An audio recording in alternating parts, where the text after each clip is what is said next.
One. Fuck. Recording. Episode 435 with my homie, David O'Neill. Yes, that is a new hoodie, David. Thank you for asking. And Dollar bill, y'all. okay, well, actually, we haven't talked since the 5-hour episode. We haven't actually. I mean, I did get to see you with Don the other day. That was fun. That was because I'm an egotistical douchebag, though. First, let's talk about me. So this hoodie is actually the most. This design is actually the most time-intensive design I've ever done, and it doesn't look like it at first. It just looks like a dollar bill. You'd think it maybe the Bob Lazar one, or maybe the 2001: A Space Odyssey, or the DNA. What this actually is in fall to winter 2019, right before I started this podcast, is when I did the Bob Lazar hoodie. It's when I did the 2001: A Space Odyssey, the Pharaoh ones. That fall was like I don't know if you know this, but the guy that discovered heroin also discovered aspirin 11 days later. He just hit it out of the park twice. Sometimes you get lucky like that, and you're gonna need it for Yeah. if you're partying like that, you need it for the headache. When Can I get a close up of your right shoulder though? That little emblem there that we all love so much. Yeah. Yeah. So the point the point is when it rains it pours, and I was putting in the hours. I would actually time it on my put a timer on my iPad, and I just wanted to see how much work I did. And Bob Lazar one I think was like 40 or 45 hours. 2001: A Space Odyssey one was closer to like 60. This one was actually, I want to say it was over 120. And what it was is, this is when I was in graphic design school at Southern New Hampshire University online, and my designs were so out there that this is before I ever considered putting them on hoodies.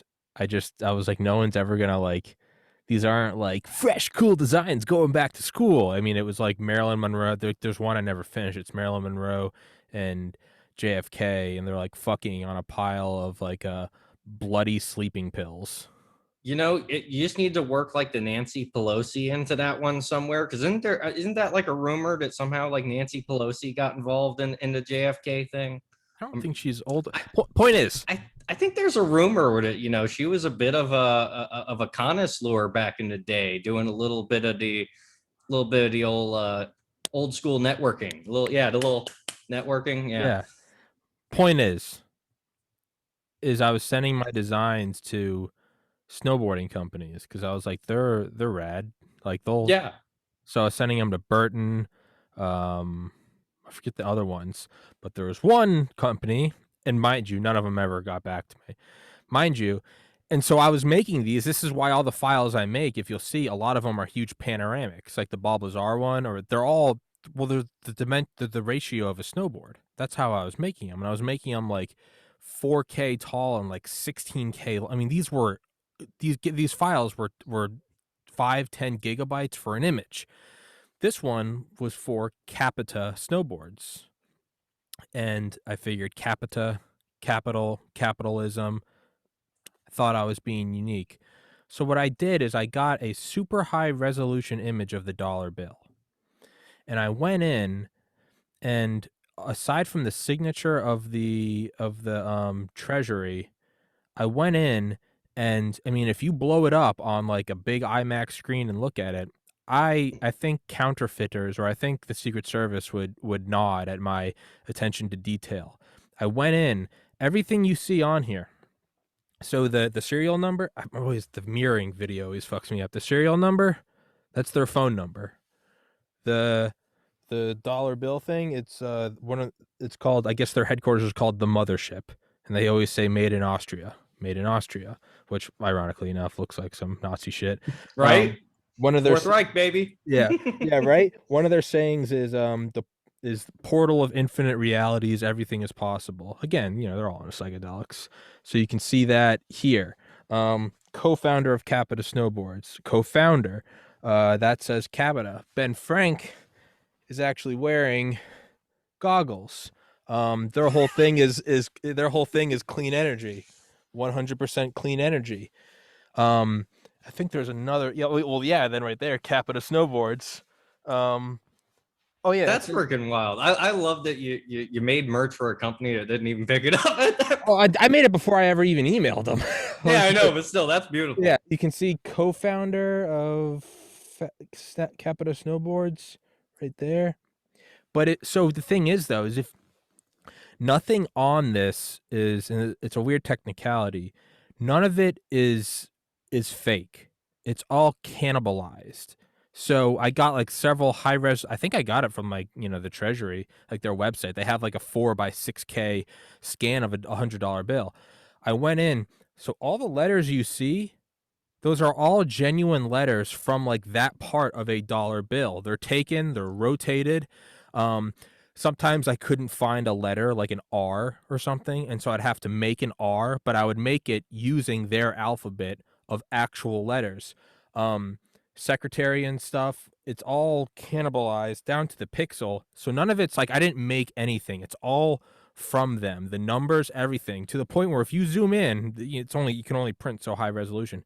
If you zoom in on a big thing, you can actually see like the silk security strands that they Hmm. I made those and I made them stay continuous. I'm not kidding, dude. My Dude, parents, you have a future in forgery that but just that needs I, to be expanded on. well, that's the thing is I'm either going to make money on this hoodie or I'm going to make money working for China. Either way, I'm getting the Benjamins.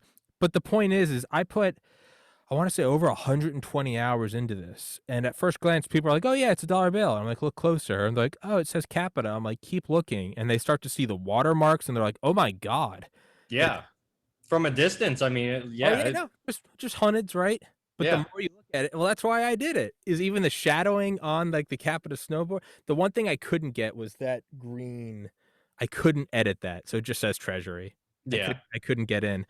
But and I sent it to him. This is how fucking crazy I was before I started. I'm still crazy, but this is how crazy I was. Don't stop being crazy. It's Is where the cool kids are. I'll never stop. But like the Pharaoh hoodies, that was like I just liked it because it was insane. Making this one alone is probably the height of my insanity. Because whereas like the Bob Lazar or the Pharaoh one, those are cool, but those could also just be any snowboard. This one I made for Capita, having no correspondence with that company ever, not even knowing someone who knew someone. Just I made this. I put 120 hours over like 14 days, and they just never emailed me back. And I was just like, Like, well, motherfucker, you make the best merch that you guys don't even know about. I know. And so I'm hoping maybe I'll send this video and someone will see it. That the 2001 A Space Odyssey one, I forgot. I made that, has cuneiform writing in it. It's the same thing. It says like the portal of infinite realities, but it's written in cuneiform. That's like a 30,000 by 6,000 pixel. You can't even display it on it.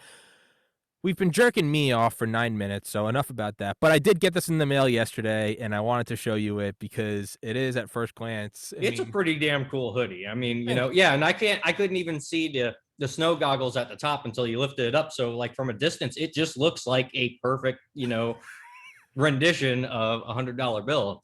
Yeah, But listen, if snowboarding isn't going to pick up your merch, everyone on Don's server is talking about, they need to pitch merch ideas and whatnot. And so I straight up told him, I'm like, dude, you need to draft Tommy for that, man. I'll He's absolutely do it. we need the Ayatollah Don hoodie. Dude, I will. So the podcast before TPC was a podcast that ran for 3 episodes. It was called the Warlords Podcast, and it was me and my two cousins because it was a Thanksgiving 2019. Me and my cousin Chris was hammered. I was sober, and we were sitting there talking about how would we take over like a tiny island in the South Pacific, and it eventually concluded with we're going to crash a cruise ship into it with a bunch of mercenaries and take over. We didn't know that his fiance was on speaker the whole time listening to us, and like 45 minutes in, she's like, you guys know that was like a really fun conversation to listen to. And he was like, Carolyn, we were like, what? And she was like, you guys should create like a fucking podcast or something. And she sounds like she's from my cousin Vinny. And I was like, let's create a Warlords Right. podcast. And that ran for 3 episodes. And I said, fuck it, I'm making my own. But we made original merch. And it Listen, was, we can conquer the Tonga with as little as a company size element with Yugo SKSs. Okay, it's good. It We'll burn the boats once we hit the ground, and then fuck everyone yeah. will be motivated. We're good. Fuck yeah. For the show though, I made us a logo and it was Warlords Podcast and it was written in like Soviet kind of like propaganda and I did a picture of it's me, my cousin Tim and my cousin Chris. And I made Chris into uh fuck who's the Libyan dictator? Gaddafi. Gaddafi. I made him into Yes. Gaddafi. He's got the Colonel gun. Gaddafi. I love him because he does the double fist bump. Yeah, I made Chris Gaddafi. I was Kim Jong Un. You can, I think I've sent you that photo before. I use it, and it's me as like glorious leader. I don't think you sent me that one. You got to send me that one. And then my cousin Tim was, I made him into, I want to say Castro, but I'll find it right now. But point is I know we just stroked my ego for 10 minutes, but I did want to tell you about that. But you did watch the show yesterday with Dawn. Oh hell yeah! I was there, with the spicy chat lads, and I'm not going to repeat the things that we say in spicy chat for obvious reasons. But if you know who Don is, you should go to Entropy, and you should just maybe be a part of spicy chat because it's really fun. We do spelling bees and stuff, and they're not the best spellers in the world. They are peasants and plebs, but occasionally they get it right. What is super? Sorry, I'm trying to find the picture for you. I'm multitasking. Um, is Dawn actually creating a city? Yes. I haven't looked into it. There's a whole room on the server where they're playing all that. And the only reason I haven't looked into it further is because I think they're more heart set on Texas, and I'm kind of at the moment I gotta focus on Florida. So I love the idea that he's starting a city. He is actually starting a city. They are planning I feel like they got the manpower to make it work, and I'm happily over here willing to set up Pleb Branch East, and we will be the Floridian Gulf Coast allies that will provide support to our brothers over in Tejas. The Dawn Floridians. It's happening one way or another. Oh, that is good. That is really good. That was me. I was pushing like a hefty 220 at the time, but that's me as a North Korean dictator. That's fucking perfect, man. Like Um, that is. um, my cousin Chris. I made Chris into I made Chris into Gaddafi, and then Oh man. and my cousin they're coming on. They're gonna come on the podcast at some point, so I can show who they are. But I made Tim into Castro, and this was our thing, Warlords podcast. I don't know, it's not That's beautiful, man. That was really beautiful. You definitely need to get them back on and just bring that back for the thumbnail or whatever, because that's too good not to use again. the point is I knocked those out in like a day. So I can definitely make one of Dawn as whatever he'd like. I mean, they are open for any and all ideas. So I'll do it. Throw out the Ayatollah Don hoodie, man. Let's go. I'll fucking do it. But yeah, man. It's oh yeah, and also the last time you were on here, I was in the echo chamber, and now you got all the panels. You got the hot box, dude. Now I am in the anechoic chamber. Now it's so quiet. It's so quiet that when like it's just me in here, if I plug in my iPhone, I can actually hear like the hiss of plugging something in, which I never knew existed. Just dead ass harmonics, man. It's just you're like, what the fuck is that noise? And you're like, oh, those are my AirPods charging. You're like, Jesus Christ, it's quiet in here. I know I sent you that video a while back of like the TACOM structured barrels where they make barrels for firearms that are meant to be as harmonically dead as humanly possible. And it's just that the kind of science that goes into capturing sound and just deadening sound like that. It's just absolutely freaking insane. Just engineering autism to the extreme. It's amazing. And fuck, as you're saying, when you do it right, you will hear the electric buzz. I mean, dude, it's eerie. Like I don't stay in this little spot unless I'm doing a podcast because I don't want to. Oh, you'd probably cook in there. It's not only that does it because I have that my HVAC cooled MacBook. Remember I showed you those tubes? Well, now that doubles as actual. I just turned the fan on. I just turned the AC on. So now there actually is two pipes of fresh air coming in here. Oh, So that's nice at yeah, least. no, this is like an early submarine. This is like an 1880s submarine. I remember when I was a teenager at my parents' house, the room that I was in was like the least likely one to get the AC, basically from the way the ducts were set up. Yeah. And with my whole computer set up and in there and everything as a teenager, I remember the house would be set to 72, but my room would be like 90, just just because of the electronics alone in there. And that was just I thought, and there was a time where I thought about doing like sound panels and stuff like that too. Not even for podcasting, but just for deadening shit. And when I figured out how hot that would get on top of that, I was just like, man, fuck that whole thing. I'll wait until I move and have my own AC and shit. Well, that's what it was. The big room above my parents' garage where I was is it would get so fucking hot there in the summer that podcast had to be at like 8 a.m. or Or like 3 a.m. oh yeah, no, yeah, it had to be in the middle of the night. Um, all the fans on, and yeah, no, I would actually had this like cooling pad, and it wasn't meant for cooling. I'm sure it probably did long term damage to my iPad or my laptop. But I actually take this like piece of metal and put it in the freezer. And as soon as the podcast is over, I'd go grab it and slide it under and start processing. Just an early heat sink. Hey man, ghetto heat sinks. It works. I've played enough BattleTech to know that works. You just slap more heat sinks on something and it'll work. It'll start working.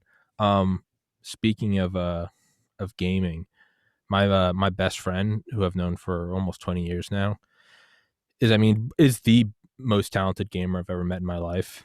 I mean, truly like next level. That's only because we haven't played Counter Strike. I think he was like ranked like in the top 100 at one point. He's it's you can notice by my facial expression. It's like it's intimidating. When I was just starting to get out of my Counter Strike phase, they were just starting to use technology that would track pro players' eye movements as they're playing the game. And if you watch, I mean, like actually on the screen, showing you Yeah, the yeah, little yeah, circle exactly where yeah. they're focusing on the screen. And like if you watch the actual pros play that versus like the average person play that, like just the rapid eye movement alone of checking every little corner, every little thing, always having your crosshair where the head is going to pop out around that corner. It's like if they're not on Adderall, they are so fucking hyped up and trained that they are producing enough adrenaline when they're playing in that game that they may as well be on Adderall. And that's why it's like, you watch, like some old school ESE. Well, I shouldn't say old school. You can still go and watch like professional Counter Strike, but you watch those guys play, and it's like the old like samurai movies where it's like you see two dudes come out and like one of them swing the sword, but you're just waiting because the other dude's already dead. Like boom, as soon as the other dude comes out, like the sixth sense goes off and the dude's firing the shot as the dude's coming out, and just boom, he's gone. It's over that quick. Playing with him is, I mean, it's insane. It's yeah, because you watch him when you might be on like a split screen or something. You see how he's like moving. You're like, dude, what are you doing? And you realize I mean, 80. yeah, even simple shit like just the amount of time he like cooks the grenade, and you're like, dude, that's too long. That's too long. What are you doing? Let go of it. What? Boom! And you're Yeah, like, what the fuck was that? But it we had that's this. that level of timing, man. It's like, when you go, like when you're playing that game, you basically have like every time a round starts, you have a little clock that's ticking in your head. And it's like, I need to be at this position at this many seconds in. I need to be covering this corner at this many seconds in. And if this dude doesn't pop this corner by this many seconds in, I'm already relocating and I'm going to set up on this other corner because that's where the head's going to pop out. And then boom, he's gone. Yeah. And that's just high speed game theory, high velocity game theory. It's insane. And I remember we used to play in like high school. We'd play like 3-on-1. We get like Halo 1 split screen in my buddy's basement. He had this huge projector, and we'd play. And it's the only way we could make it somewhat realistic was us three to play against him. We'd play like Blood Gulch. It'd be Matt with a pistol, and be like one of us with a sniper rifle, one of us with a rocket launcher, and one of us in the Scorpion tank. And it's like sometimes we'd even it out. And the only way I ever beat him it was 2009, and we played a game. It was me versus him. But every time I killed him, he had to take a shot of vodka, and I didn't. And That'll do it. I think we played for a couple hours of nothing really happening. Well, not nothing happening. Him running a train on me, kill the death of 1,000 to 0, and then finally, on some fluke, I like fired like the scorpion across the level, and like a shell hit him just on like a we are lost in conversation, and it was just like like kill shot, and it was like I got him, and he was like fuck, so he took a shot, curved his skills just enough that the next kill was like 30 minutes later. Took a Mm-hmm. shot. Next kill was like 18 minutes later. And it spiraled and it spiraled and it spiraled to where I was, sitting next to him, next to the toilet. And I was like, you got to throw it all up, man. Like, I'm not letting you go to sleep until you throw it up. I don't want you to die. It was like 4 a.m. That's the only time I beat him. But yeah, he's been playing. The best guy I know at video games he's been using the same monitor since 2008. You have to have And those incredibly like a Bink and stuff no, like no, that. he has like a shitty like 11-inch Or Dell. CRT. You know, the until like Binks and a lot of like really high FPS monitors like became common and everything. Like a lot of the old school guys, they preferred the old school little CRTs just because it was quicker and whatnot. And on the subject of drunk accuracy and drunk gaming, it's like when you start taking those shots, like one of the hardest thing that you have to remember is that whatever side your dominant eye is on. So for me, it's my left eye, right? So if you're seeing double or triple, it's very important that when you're drunk as shit and you're seeing double or triple, the correct target you want to hit is on the side of your dominant Of eye. the blur. That's the important thing to remember there. Yeah, that kind of gaming. And also if you take about a half a hit of LSD, it kind of negates the effects of alcohol. So then you can use that to drink people under the table and really fuck them up. Well, that's a recipe for it's it's but yeah, he's Don't take this as advice, kids. don't this is not Don't do this. we are not we're kind of doctors. We're like half doctors. You went to medical school. Yeah, I I got in. It's I the same. I got EFR certified in Southeast Asia. It's close enough, Hey, it's the same thing. But he doesn't I told him last night, but it's his birthday coming up, and I'm surprising him with I surprised him last night with a gaming monitor that looks like it could cure cancer. It's one of those enormous like wraparound, super high refresh, and he thought I was fucking with him, and I'm so excited. And maybe I might unleash an animal on the world now that I'm upping his skills. It's like taking a knife. It's like taking Dale's knife and giving him an H&K.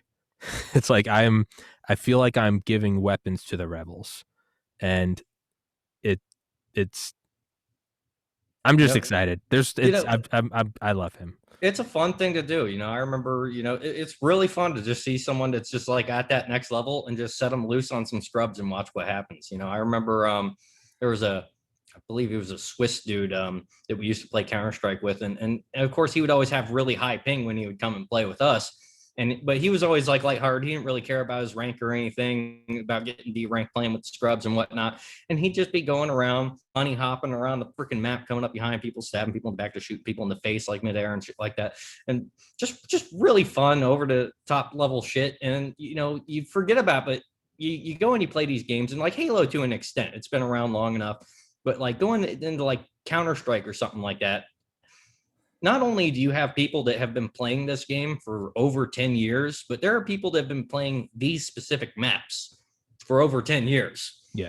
And it's just like the game sense and the map knowledge. And it all kind of comes down to that sixth sensibility of like, I'm actually firing the round before the dude's head pops out around the corner, and it's hitting him as he's coming out around the corner. Yeah. And it's like just that level. It's like you're in this flow. Like once you hit that and you've been in that kind of like zone, it's so fucking fun. It's an adrenaline. It's why I had to stop myself from gaming so I could focus on research, because I could just get sucked into that dopamine rabbit hole. Headshot, and it makes me feel so good that I'm like, fuck it, I don't even need to read about China. I'm the baddest motherfucker on Counter. Right? Well, that's why I've been trying, and I'm not even kidding. I have talked about this to a physician before, and he thought it was retarded, but okay.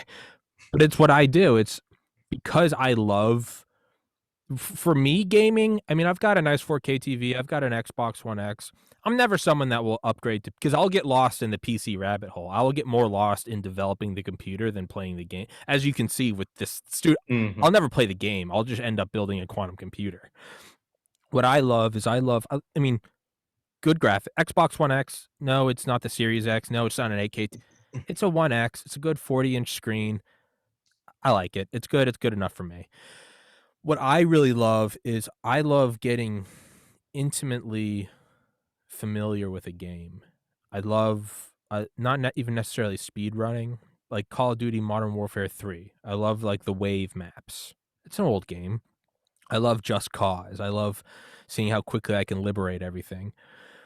But what I do is I use these as just they're like 2021 versions of like solitaire or something, Hmm. or twiddling your thumbs. And that's how, I mean, I've said it before, that's how I listen to audiobooks. Hmm. I mute the game, and it's important that it's a game you understand well. If it's a new game, I've tried it before where I get a Hmm. new game and you don't know what's going on. Even if you mute it, you're still like you're not focusing. So you have to do something where you know the controls, you know everything about it, and you just listen to audiobooks. Dude, I've probably taken down 150 audiobooks in the last 12 It started at the beginning of quarantine. I bought an Hmm. Xbox One X the day quarantine started, and I was like, I have 12 months or however long this is going to last. And I was like, I want to come out on the other side with something to show for it. So one, I was like, I'm going to do a podcast episode every day. But as I was doing that, I realized I was also playing like 4 hours of Far Cry 4 every night. And I was like, a lot, this time's going to build up very quickly, and I want to have something to show for it. Why don't I start listening to audiobooks? And like the Hmm. first time I ever did it was like, I think I was listening to an Annie Jacobson book, and I just decided I was playing Just Cause 3, and I just decided to mute it and turn on an audiobook. And I realized I was like, I'm, Hmm. I'm learning. And it's so weird now because now just like smell brings you back to certain memories. There are like, there are certain games I play that I'll go back. If I play Watch Dogs 2 and like drive around the little drone and like inside the HVAC systems to go kill the bad guy, whatever it is, there are these things that I see, just certain parts of the map, that it flashes back Hmm. chapters that I completely forgot. And I'm like, Hitler's doctor, Dr. Theodore Morell, he like his PharmaWorks company was in the same area that right now is being taken in Ukraine, right? Donbass. And just Hmm. or I'll play Just Cause and I'll be wingsuiting up a mountain and I'll be like Operation Ivy Bells and it'll be like where we had nuclear submarines in like some port in Soviet Russia. But there are these weird things that as I play more, they kind of I associate these areas of certain maps with actual like information that I learn from. And I've tried to push this idea on people. I think everyone thinks I'm insane. But man, it's for me, the point is it's like guilt-free gaming. I don't like you said, you get lost in the dopamine rush Hmm. instead of researching. I say why not both? Well, I actually had a similar conversation with my family doctor that you actually had. And he kind of had the same take. He actually had kind of a small brain take where he's just like, man, these guys that just play video games, that's all they're doing is they're just looking at the screen, clicking the button, clicking the button, clicking the button. They're not really thinking. They're just clicking the button, receiving dopamine. And at first I just kind of wanted to like backhand him upside the head because I'm like sitting there. It's like, do you have any idea how much thought, like, as I said before, thinking about like the timer that ticks off at the start of every round where you got to know exactly where you're going to be at what time and whatnot. I know that there's 5 other dudes. I'm putting myself in the headspace of 5 other dudes and keeping track of where they would all potentially be. If I see one dude here, I'm thinking, how does that correlate to the strategy of where the other guys would be on map? Like I'm tracking all these little things, and the doctors didn't even get that kind of part of it. He's just thinking, you're just clicking the button. And it's like, yeah, sure, there's games like that, and there are people that just kind of play it mindlessly. But when you're actually playing a game and you're taking it seriously, there's a lot of stuff that's going into that. And on the subject of like using that to learn, that's my favorite way to listen to an audiobook. Because if I listen to an audiobook or I go into great courses and I put a course on or something like that, and I'm not doing anything to occupy myself, I can Yeah. either pace and listen to it, and that's fine, or I'll be sitting down and I'll start reading a bunch of other stuff as I'm Yeah. listening to it, and I'll stop, and I'll stop Yes. paying attention. But if I put on like a grand strategy game that I know like the back of my hand, and I'm just sitting there conquering the world over and over and over, and just doing war crimes nonstop, and I can totally pay attention to that. And of course, with most grand strategy games, it's like you're playing single player, you can pause at any time, so it's just kind of the perfect thing to have in the background, just to Yes. the fidget with while I'm listening to something. And so for me, that's incredibly helpful. And as as you say and stuff like that, a lot of that stuff does kind of, that memory becomes associated with something. If you learn about something while you're doing X, every time you go back to X, it's going to refresh that for you. So there is a lot to be said about that. And that's one of the reasons it's like I know there's a lot of people. It's like, oh, video games are degenerate, and and all that stuff. Listen, video games are some of the most useful learning tools out there if utilized properly. Mhm. Because I mean, at the end of the day, like, where do role playing games come from? Role playing games come from tabletop war games. Tabletop war games is pretty much the oldest way we can, try to simulate strategy and tactics before we actually put, blood and metal together and see what happens. So it just kind of works out. I remember one of the first RPGs that really got me just hooked was Elder Scrolls Morrowind, Mhm. which, if before Elder Scrolls became like hack and slash and more action oriented, it was a straight up D&D game. If you go back to playing Morrowind, it is pretty much a D&D system, that it's rolling dice for you essentially when you go to hit something.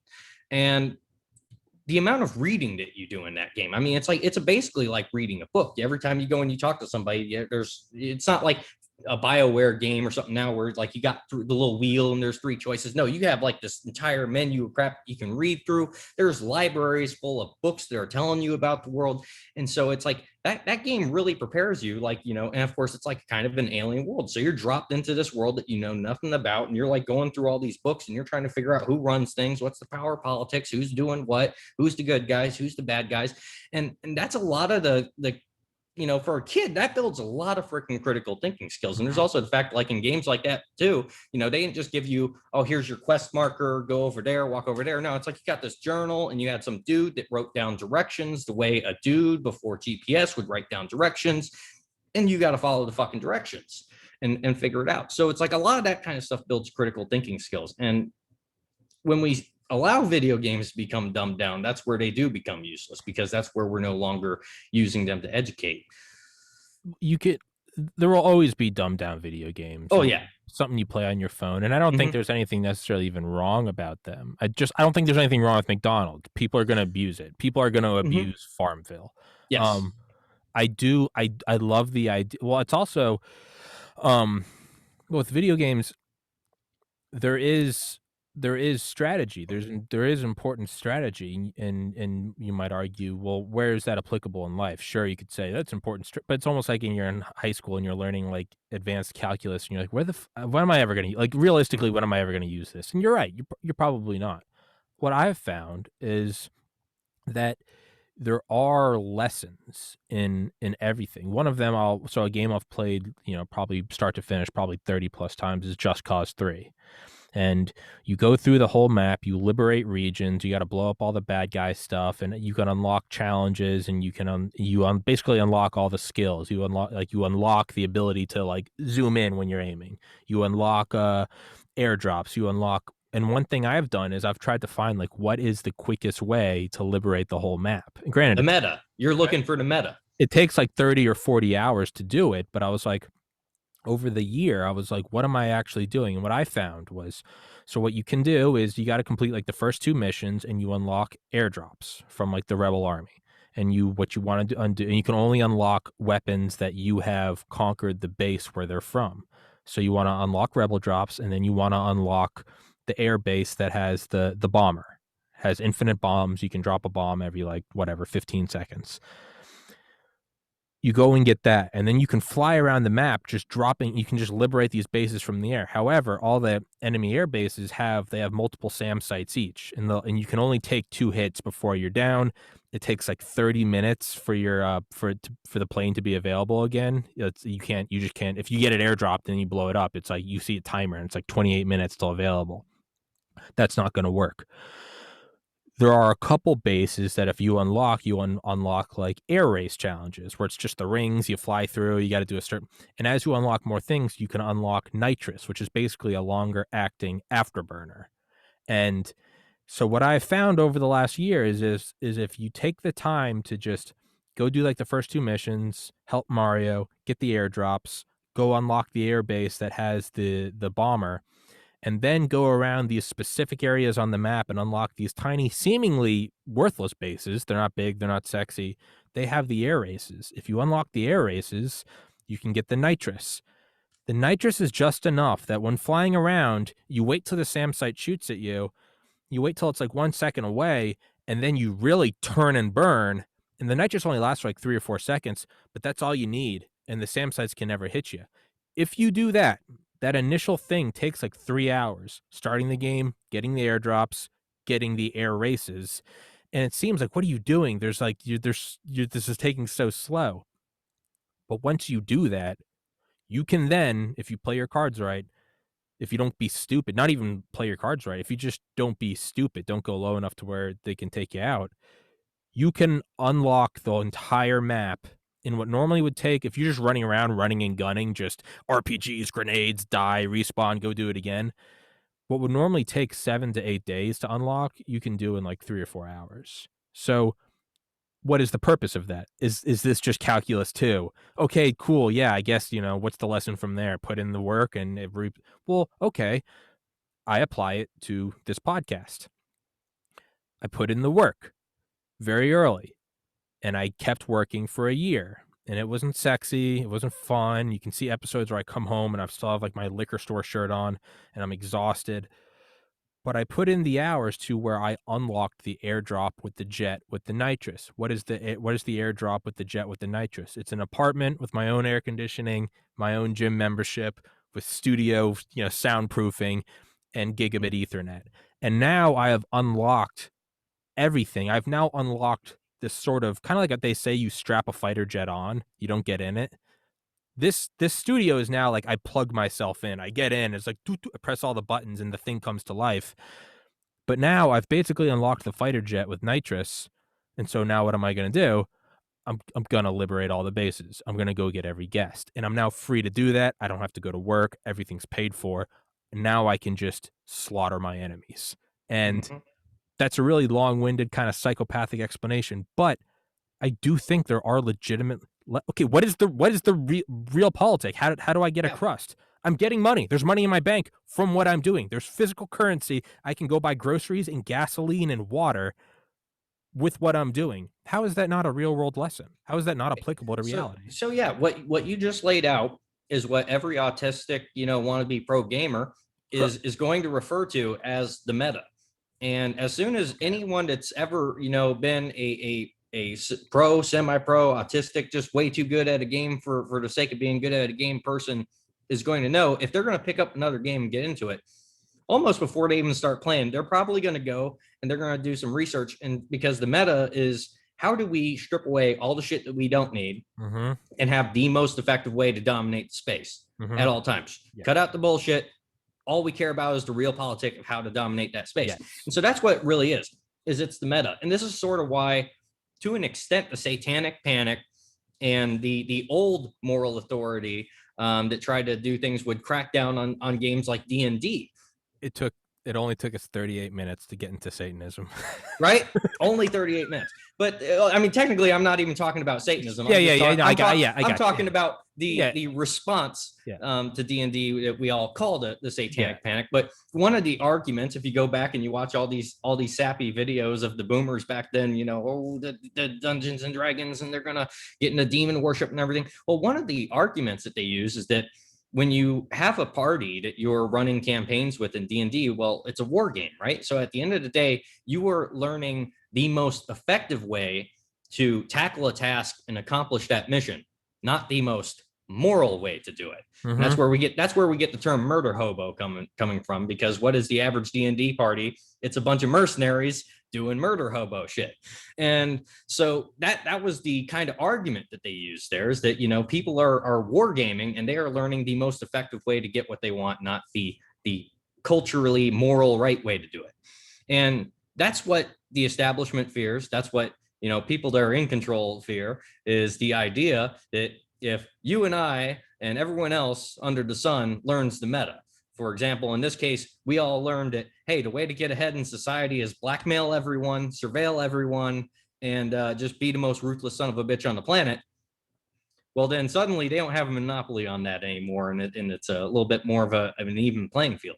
But that's why we want to sit down and we want to learn the meta. This is why Don just did. I think it was part 5 of him going through Coin. the counterinsurgency manual. Yeah, and at some point, you and Dale gotta get on with him and talk about that, because what I love about, I've already read through some of that stuff, and so I like sitting in there for those streams, because Don's just going through and he's reading a paragraph and he's just like, my base monarchists out there, I'm talking about you. We're talking about you here. My base accelerationists out there, they're talking about you here.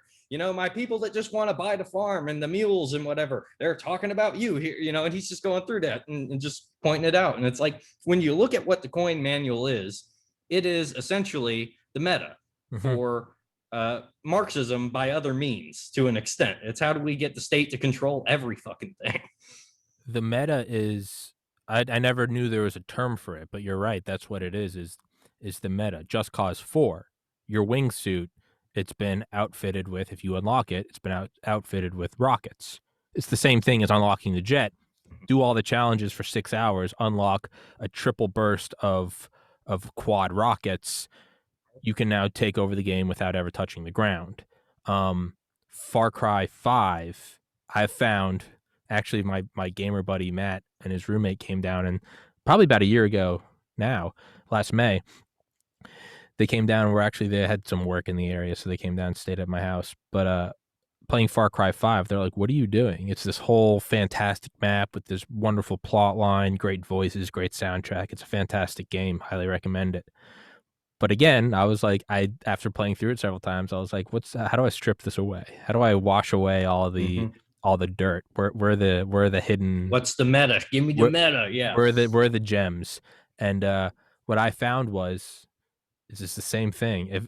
It's now I'm realizing it's saying what's the meta of the meta. The meta of the meta I'm finding with all of these, I didn't realize till just now. It's air superiority. So what is a Far Cry 5? You unlock the helicopter. Helicopter has infinite machine guns, but you only have 4 bursts of rockets. But if you double click L and R, you can spend $1,000 and unlock 4 more rockets. Well, you need money. What's the way? I found the quickest way was you save up to get the 50 cal, you get armor piercing rounds, and you go into a farm and you shoot cows in the head. And if you line them up, you can get 2 per bullet. You take interesting. You reap their bait, right? Plus 1 bait. You can hold a maximum of 7 bait. You throw the bait onto the ground and you wait for a bear or a cougar to come. You shoot them. You go take it. There's one farm where there's like a liberated base right across the street. You walk over, sell everything. You can start to get your times down to where you can do this. It takes about a day of like, pop like a riddle and just go for 12 hours. You can amass like 150K. And then you can get in a helicopter and you can take over the whole game in about an hour. That's why I used to love games like Morrowind and stuff like that, because if you dedicated that kind of autism into building the super character, you can rip it apart. Yeah, and back then, like they had like levitate spells and shit like that too. They won't let you levitate in the modern ones, but the old ones all had like levitate spells and like build your own spells and shit. You could like build your own potions. And so if you knew what you were doing and you did like alchemy and magic, you could like fortify your stats to where you're just freaking God leaping across the map in single bounds. Yeah. And it's just really insane stuff like that. And a lot of modern games just don't let you play with it like that anymore, or let you break the game. which is why you got to look and find it. Mm-hmm. See, what you said earlier is, and I guess that would be the true ruthlessness, is you go and you look up the meta, get other people's research, take the Chinese approach, that's what you do. Let them do the R&D. I find personal pleasure in discovering the meta. I never look up walkthroughs, because to me, the pleasure is in finding the meta and not necessarily just utilizing it. And because I think if you practice that muscle of discovering the meta, you can apply it in real life. I mean, what do I do now? I wake up, I go to the gym, I do a podcast. What do I talk about on the podcast? Books. How do I learn the books? I listen to the books while playing video games. What do I do after? And then, or if I'm not playing video games, what am I doing? I'm making my own graphic designs. Well, what if they're too weird? What if no one buys them? You put them on a hoodie. How do you sell the hoodie? Put it on my website. Well, how do you advertise the website? Well, I just wear the hoodies during my podcast. Well, how do you do the? You can see where I'm Yeah. doing the meta. I'm Yeah, playing the meta. You're creating your own force feedback loop. And one of the things that you would really like versus discovering that for yourself versus doing opposition research is there's a lot of cloak and dagger that goes into that at the high level competitive game. One of my favorite incidents. The meta. Yeah, there's a lot of cloak and dagger and shady shit that goes on, like between the people that install hacks and whatnot. But one of my favorites on Counter-Strike, there was a map called Overpass. And one of the teams, Fnatic, if I remember correctly, one of the Swedish teams, and they dominate a lot of the times, especially back then. They found an exploit in the map of Overpass where basically CT counter-terrorists spawn basically way up top and the terrorists spawn down below. And they figured out with a really obscure boosting on top of another dude and standing on basically a invisible kind of pixel on the ledge, they could see down and just take out the entire freaking terrorist team as they're basically coming out of their freaking spawn, essentially. Right off the bat. And what made this even more of a controversy is they found this, they didn't report it to get fixed. They saved it until a big tournament. Euro Day exploit, baby. Yeah, and they whipped it out at the major tournament. And then the even more controversy it came out after that. It came out that someone else had discovered that same exploit and they were paid off by Fnatic not to release it until they did it first at the tournament. So that's the level of just beautiful. God, I love that. That's the level of just cloak and dagger that goes into that. And that's why, like, guys like me back in 2013 and 2014, what was I doing? I'm sitting on there. I'm tracking all the flights of the major teams, trying to figure out who's on the red eye, who's going to be off their game today. And I'm betting against them and shit like that, because it's an entire ruthless world that most people, if you're not in it, you just don't even realize it. God, there was a dude, the American team, essentially iBuyPower at the time, the guy that was running that team, stop me if I told this story before, but he was running another company called Netcode Guides. That was his way of teaching other people how to play Counter-Strike. And they were using that as their red team, for their major team to practice against. And so everyone had the data and knew that, like, iBuyPower beats Netcode Guides like 85% of the time. Everyone knows this. But if you're watching, if you're just going off the odds of that on the betting websites and you don't do the background research information, you wouldn't know that the guy that runs iBuyPower owns Netcode Guides. And if Netcode Guides needs one win to get into the tournament, and iBuyPower is already in and they can take a loss, and Netcode Guides is playing iBuyPower, Netcode, iBuyPower throws the match, Netcode Guides wins, and the players would make more off of basically betting against themselves than they were getting paid at the time. And if I remember at the time, like every 4 out of 5 of those players, and this was the team that got closest to being the Americans to take us to the full win too. 4 out of 5 of the dudes got perma bans, just full their professional career full on in the toilet. And I think the only surviving member, Skadoodle, finally got back on, but it was just a big clusterfuck. There is so much cloak and dagger bullshit, people uploading hacks, people popping Adderall. The Adderall fucking problem's huge. I mean, they're all fucking just strung out on Adderall because, I mean, you need that reaction time, especially if you're getting up there and you're like in your 30s now and you got some 18-year-old that's, at a certain level, that those reaction times on a computer, it's just so freaking tight. See, I view the Adderall, the Ritalin, I view those as just another variable in the game, because you have to learn how to use it responsibly. More than any, it's you can use it for an all-nighter, sure, but if you're talking about this long-term strategy, doing 435 episodes, getting into medical school, you can't take it and burn through the midnight oil. You have to learn how to use it for a block of time each day. That's everything I do. I mean, I talk about it on this podcast. To me, it's all tactical. The amount of sleep I get, the exercise, the cold shower, the meditation. Every time before every single podcast, I'm literally walking in fresh. Alarm goes off, meditation's over. I come in and I start the Zoom meeting. The entire thing is all it's all placements. Yeah, and if some people Mm-hmm. can use Ritalin or Adderall, but they abuse it and they don't know how to balance it, because you can balance it and Mm-hmm. you can abuse it. I've done both, and it's a double-edged sword. To me, that's just another variable you got to learn to play with. Yeah, I'm not knocking Yeah, people that end up using it, but there are definitely people that they start using it because guess what? It does give you a little bit of an edge. gives But you a you know what? huge It's edge. real But if easy. hey Yeah, man, it's I took a shortcut in college, dude. Mhm. So what did I start doing? I started using, kind of Thanos. I used the rings, I used the stones to destroy the stones. I used my education to educate my education. I remember I couldn't take the class because I think the teacher got fired for like synthesizing heroin. But there was a class on yeah, UGA. There's a I'm not even kidding, but there's a class Well done. yeah, there's a class called psychopharmacology, right? There's all neuropsychopharmacology. It was all about the drugs that affect consciousness. Well, I went in and learned about the different types of stimulants, and then I went in and did my research and found uh, adrafinil, which was the precursor to modafinil, which was a drug they gave to B-2 Spirit bombers. I found that it had been outsourced to a French pharmaceutical company, which once they lost the patent, they sold it to a South African company. I ended up spending like $600 and getting some of this stuff shipped from South Africa to my place in Athens, Georgia.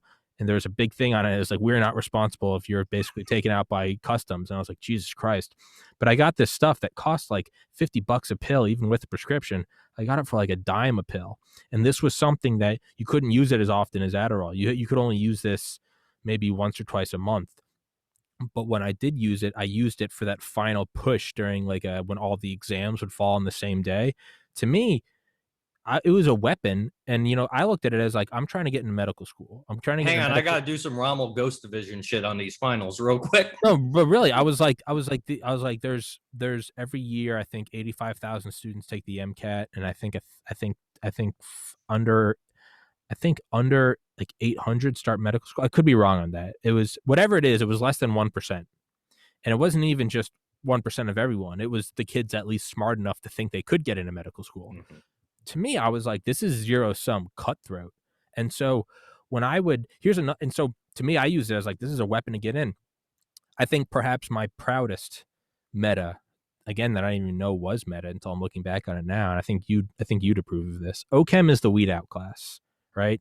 That's the class that eviscerates. I loved it because you could just master it like a speed run. You just learned it enough. You could look at a reaction, kind of like holding the grenades because the guy's going to pop up over here. You could just look at things and start to like reflexively, you'd be like aldehyde, ketone, SN2 reaction, palladium plus heat. You can just unlock it and you get this thing. I got the highest grade in OChem 2, and I think I got the second highest grade in OChem 1, to the point where these were 300 student lectures. I remember when I went to get a letter of recommendation from Dr. Hubbard in summer 2012. He was like, I don't know you. He was like, I can't write a letter of recommendation. I don't recognize your face. He's like, what's your student ID? And I gave it to him, and he goes, oh, that's you. And I was like, yeah, man. He wrote me a letter of recommendation, helped me get into medical school. Point is, I got a 99 in OChem 2. The average in the class at like midterms was like a 55. And normally the smart kids would get like 80s and everyone would be adjusted relatively, right? And then some kids would have to drop. But I remember he was like, there's going to be no curve this semester because there's a student in the class that has a 99. And like, I didn't say anything. I knew it was me. And everyone was like, what the fuck? Like, this was ruining everyone's semester. God damn it, Tommy. But he'd say, as long as one student's getting a 99, I know the rest of you are capable. If one student's capable, the rest of you are. And so there's going to be no curve. And I love that guy. I was like, cutthroat capitalism. I was like, respect. Mm-hmm. A couple other students started getting 99s. And I was like, okay, raise the playing field. And because that happened, something happened where he adjusted the curve more. What it turned out to was I wasn't getting the edge I wanted. I found the other students that were getting the high grades, and I was like, I know for a fact these guys aren't studying as hard as me, because I was a psychopath. I was like, these guys are drinking and shit. They're going out on weekends. I'm studying all day, every day. I found out that they had gotten copies of old exams. Okay. I was like, all right. It wasn't the same exam, so it's not like you can memorize answers, but they knew what questions were coming. So they had the meta. They knew that 99% of the chapter wasn't going to be on there. It was only going to be whatever, benzene ring reactions. So they didn't have to study the rest of it. So what I did is I masqueraded it as some sort of Robin Hood thing. And I got copies of these. And then I put it on like the student discussion boards and gave it to everyone. And you might think, well, why did you just lose your edge? Well, no. What I did is I equalized the playing field. Mm-hmm. I gave everyone the fissile material. I gave Iran and North Korea. Well, what's the point of doing that? Because once everyone had the cheat sheet, it all became equal, and the only outlier would be who? You, the The guy that individual actually that knows knew your shit. everything, Yeah. which is why I ended up getting a 99 in that class. And I did that around halfway through the semester. The average went from like a couple other kids getting a 99 to where no one was getting over a 70. And I just destroyed everything. I used a nuke. I used an EMP, and I knew I had the only Faraday cage.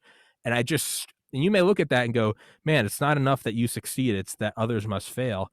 And I say to that, fuck yes. Because when 15,000 students apply to Miami and Zero 100 sum get in, game, baby. I got in. And to me, I looked at it as I was like, this is more than just textbooks. I'm like, dude, this has to do with diet. This has to do with pharmacology. This has to do with, can you get drugs past customs? And also, it's like we're talking college, so you're supposed to be learning about power politics and like how You're these goddamn right. these institutions function. So you might as well learn how to I- run that bitch. I learned more from that than not my liberal poli sci classes on how society should work.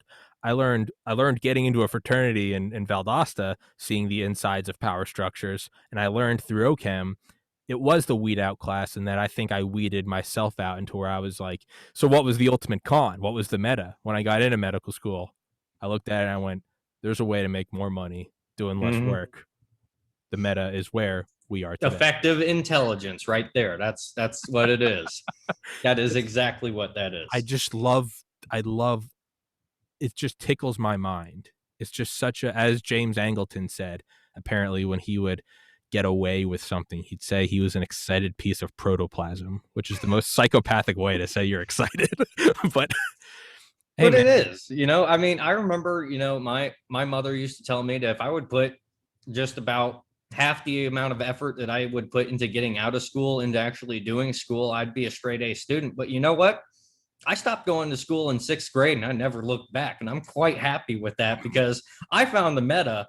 And next thing you know, I'm looking back at everyone that got, that paid to get brainwashed. And I'm sitting over here like, motherfuckers, y'all are retarded. And while not quite impressive as med school, I remember I was doing a 24-hour class or whatever to study for the mortgage loan originator test that you do.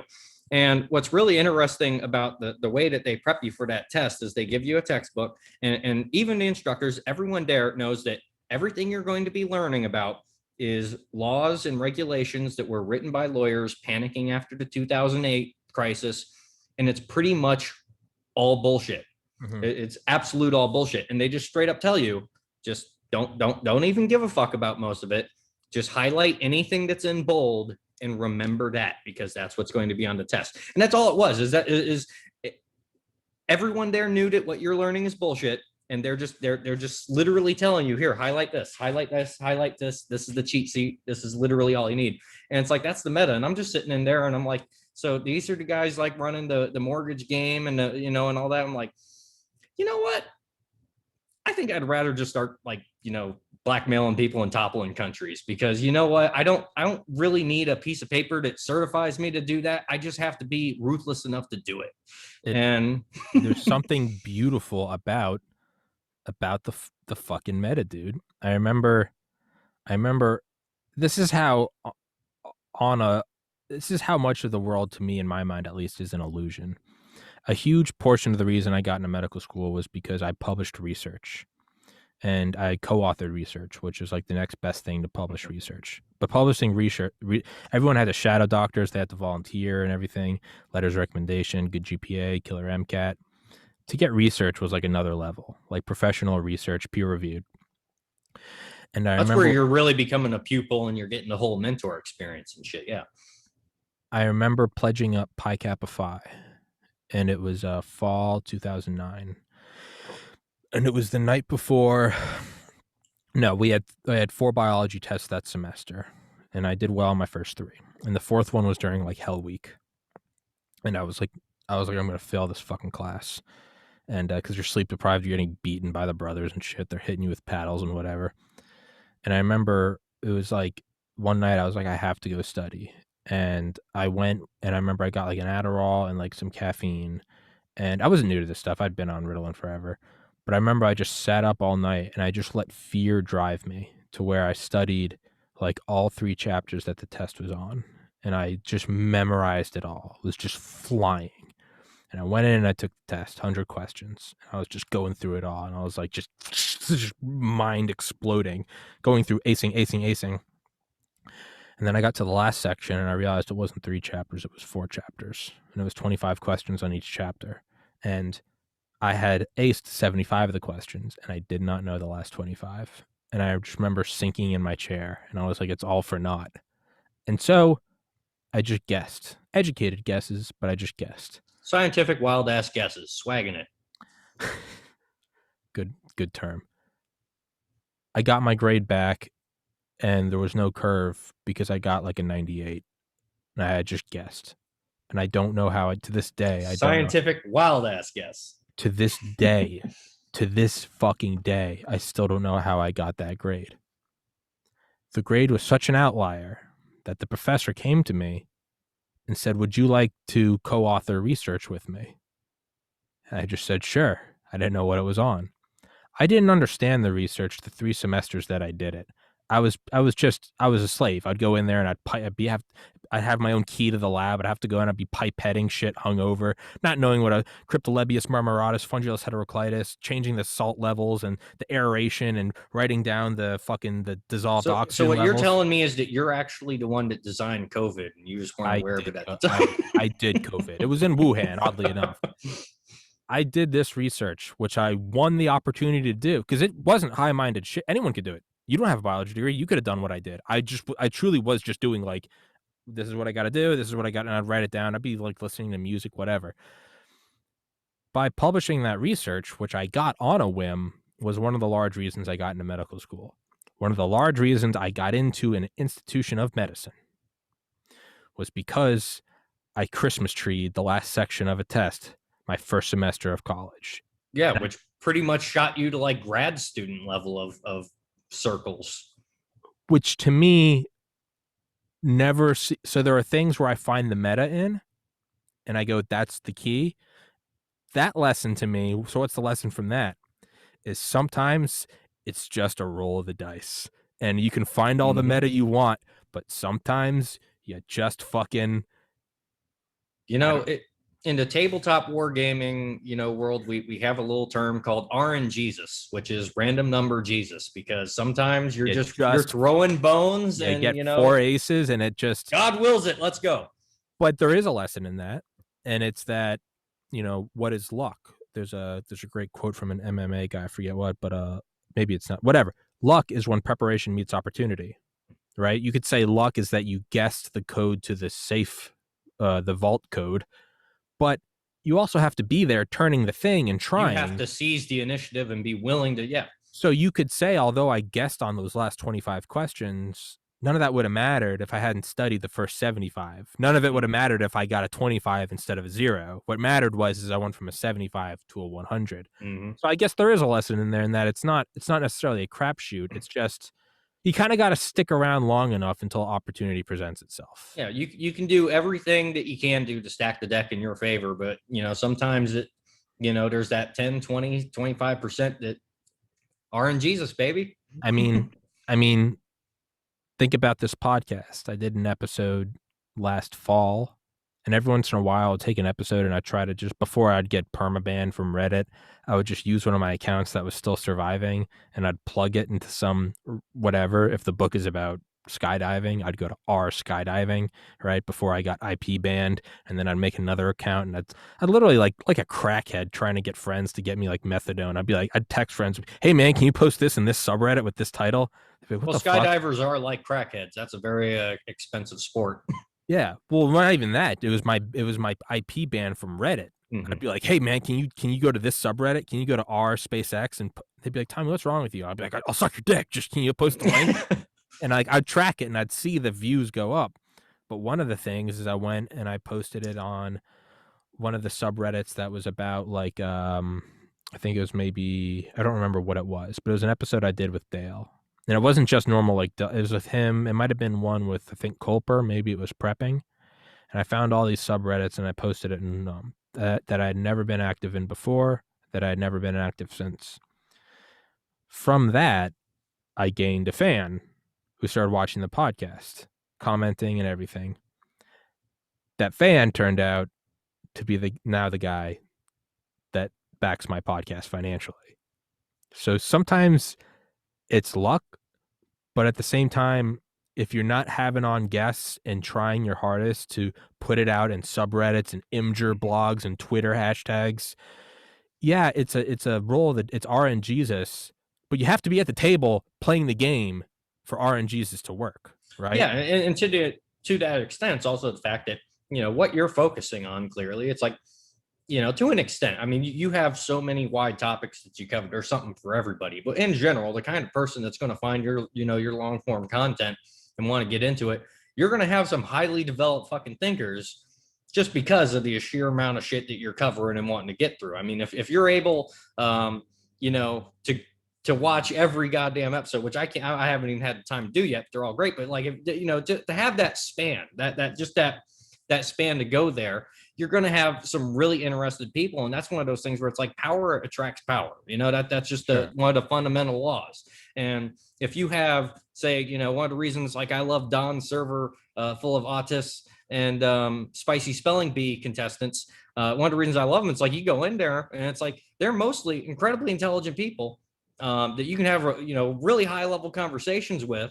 And it's like, why are they wanting to form a city and call it Pleb Ranch out there? Because power attracts power. And suddenly you have all these people, they're all thinking, the same way. They're still all interested in the same thing. And they're wanting to push each other to the next level. Yes. They're wanting to, I want to make sure that about, the guys that know about guns are teaching the guys that don't know about guns. The guys that know about history are teaching guys that don't know about history. And it's that kind of, just building. And it's just like, if you can show that you are a master level expert at any one thing, well, yeah, there's a small chance that, you could be an idiot savant and you can't really do anything else. But most people, if you're talented enough to kind of master one thing and you hook up with someone that's a master of another thing, you're not going to go straight to master, but you're going to pick it up a lot faster. Yeah. So it's like, when you can build that that mega brain community, you're going to get a lot more support. You're going to get, not just financial, but just straight up brain power coming together because, fuck it. We got a whole bunch of subjects here that we're all really interested in. And, if we talk about something that, 100 other people find interesting and they go out and do research on it themselves, they might find shit we didn't find. And then next thing you know, we're essentially expanding the library from there. So it's just, the oldest rule of the universe, power attracts power, baby. Might as well be powerful. At this moment in the documentary, this clip, it freezes and it turns black and white and it moves to the corner as it pans back to the narrator.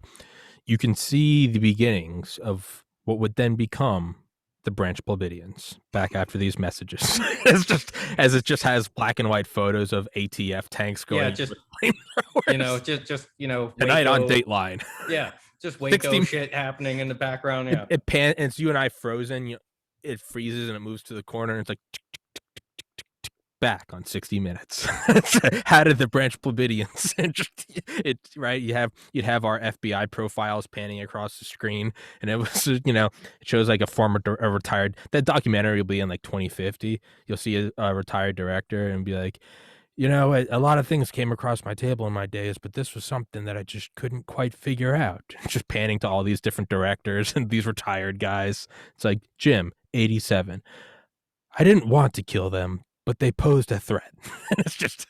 And after they made me sit through a 5-hour podcast, I mean, at a certain point, I had to watch this podcast like 5 times because we're studying what they're talking about and what they're doing. And it's just, it blew my brain, which, by the way, apparently there's a name for this grand debate that we keep having about the AI. Apparently, there's a name for this that I didn't know about. Rocco's basilisk. Oh yeah, yeah, yeah, yeah. Yeah. So apparently, I didn't know Oh yeah, this, but oh yeah. it's thanks to someone on Don's server that I even know the name for it, because the people that coined that term and everything, they're kind of from the cuck side of the pseudo intellectual community. But my favorite thing is as I go and I read what that is, it's like, yeah, this discussion was banned because it gave people like severe psychological trauma or Well, whatever as they're contemplating it. So congratulations, we did a 5 hour podcast that would destroy weaker minds. well, it's I that podcast was that was a journey into the depths of of you truly, when you look at something and you go, how do you get from A to B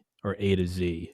That was a lesson in A to Z. Rocco's basilisk is something for everybody listening. Well, in a way, we're sort of condemning you to hell, but it's, well, you've already heard the term, so now you're fucked.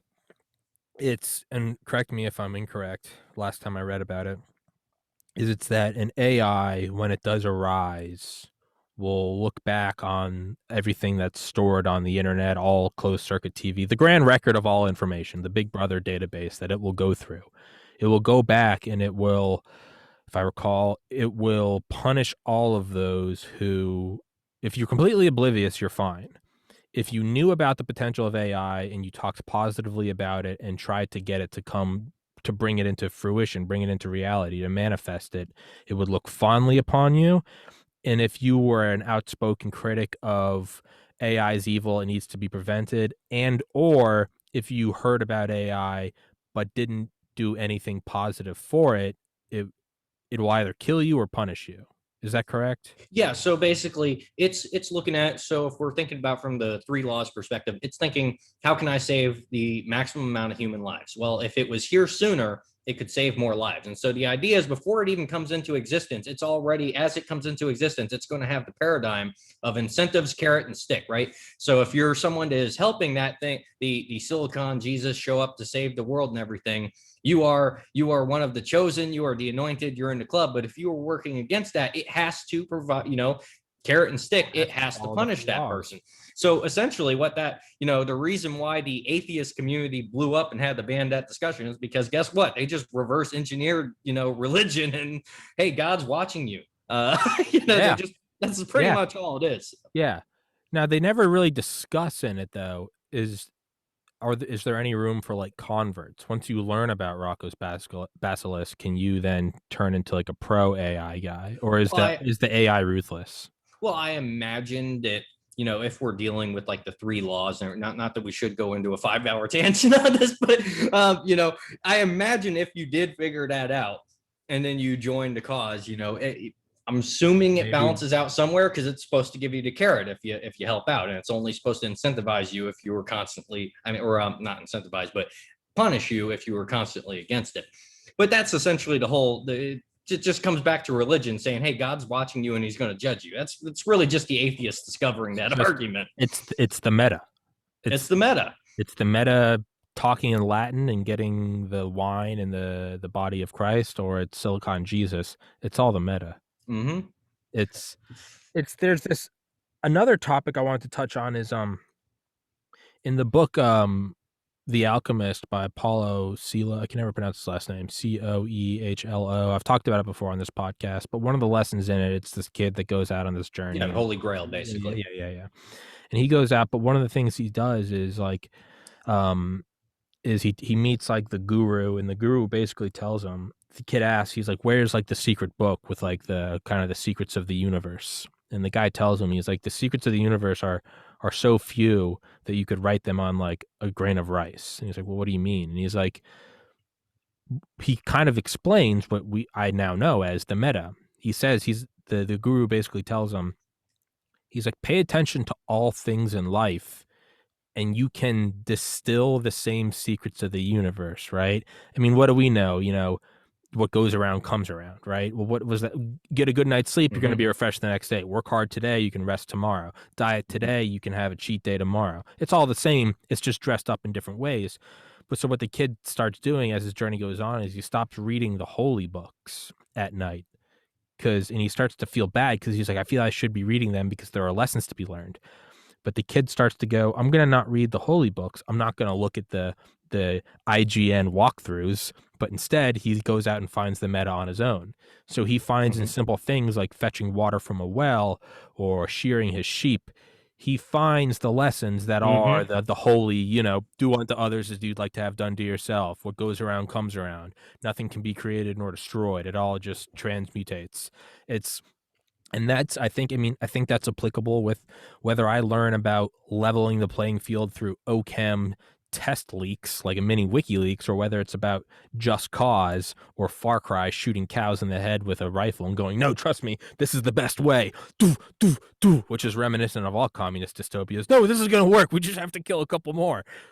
That's how it works, is you can learn little tiny things about even just pacing yourself, right? I have my Mhm. alternative backup channels, my Cold War redundancies. I'd upload 10 episodes a day and I could get through all 400 in like 40 days and then I'd start another channel. Like a week ago, I decided I was like, I got gigabit Ethernet now. I'm going to do 50 episodes a day. And I did it for 2 days and then I stopped.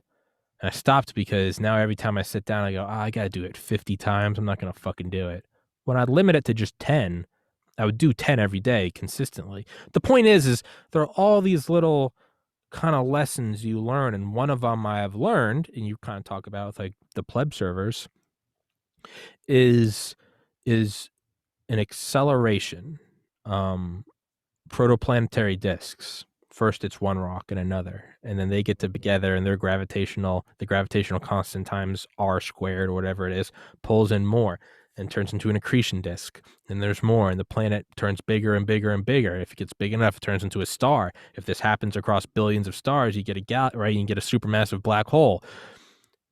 The more you keep working towards something, I've found it starts to attract more people and you start to sort of sync up with them. Like Power attracts power. I'm friends with you and Dawn and Dale. And it's like, how is it that I am in somewhat regular contact with a living guy that walked on the moon? Like it doesn't make sense. But the more work you put into it, it's almost like you call the universe's bluff. You're like, I'm going to create the next Joe Rogan. And it's like, no, you're not. You're above your parents' garage. Your room echoes. You don't know what you're doing. But if you keep working, the universe kind of it keeps looking at you and it's like, you'll never win. And you keep winning. And then it almost kind of goes, all right, you passed.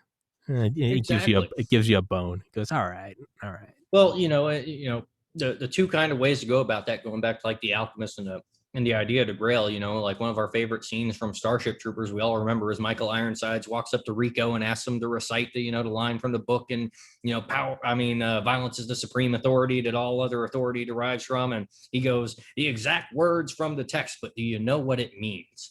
And the idea there is like, you can get, if all you know about the cosmos comes from the holy book, well, there's probably some really good advice in there. But if that's all you read and that's where you think your lessons come from, you're going to get sucked in, tunnel vision. You're going to get sucked into the structure of how that's written.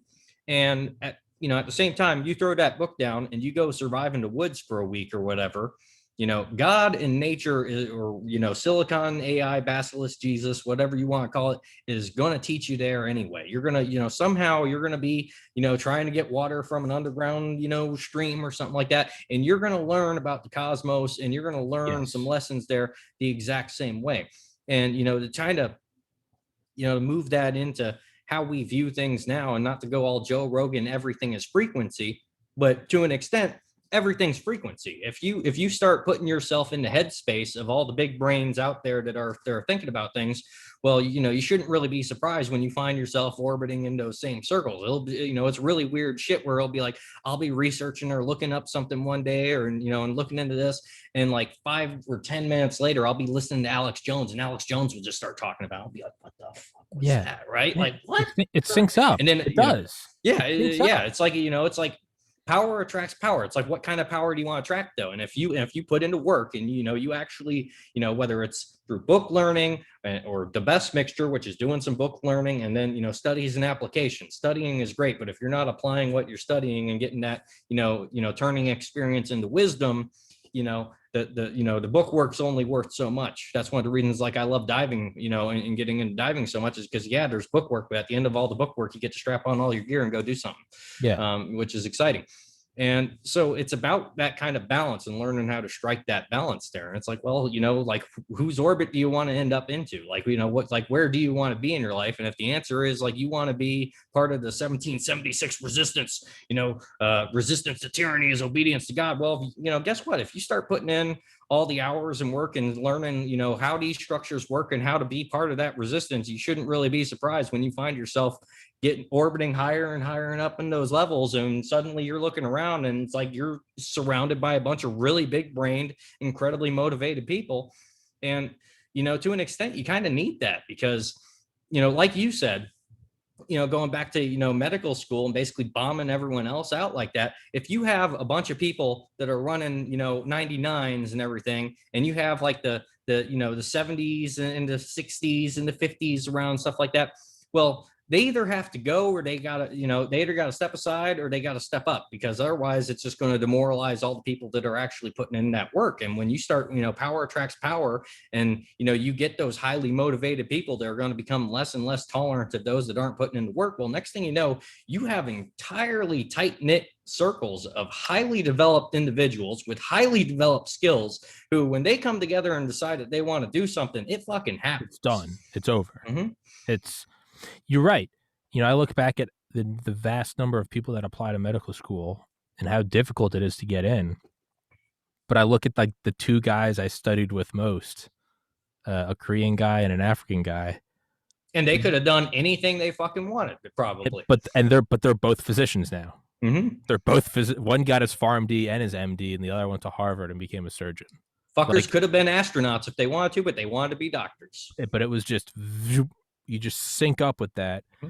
But then you also kind of play off each other, right? Because you can get used to getting 99s, and you're like, I eviscerate everyone in my path. Yeah. And then you come across some other motherfucker that's like, you look in their eyes and they're ordering drugs from South Africa too, and you're like, oh, it's too bad that they leaked all those tests, and they're like, yeah, it doesn't matter, I already know the information. And you're like, exactly, you're like, gang, you're on, yeah, you just figured out who your team is right there, and then and then you're like, wow, two of us can take them. And yeah, and it's what it is a total lack of patience for those that won't put in the work. And maybe this is just my own protection of my ego and image. I don't think it's a lack of empathy for those who can't compete with you and that they should be thrown on the streets, but rather it's something voluntary.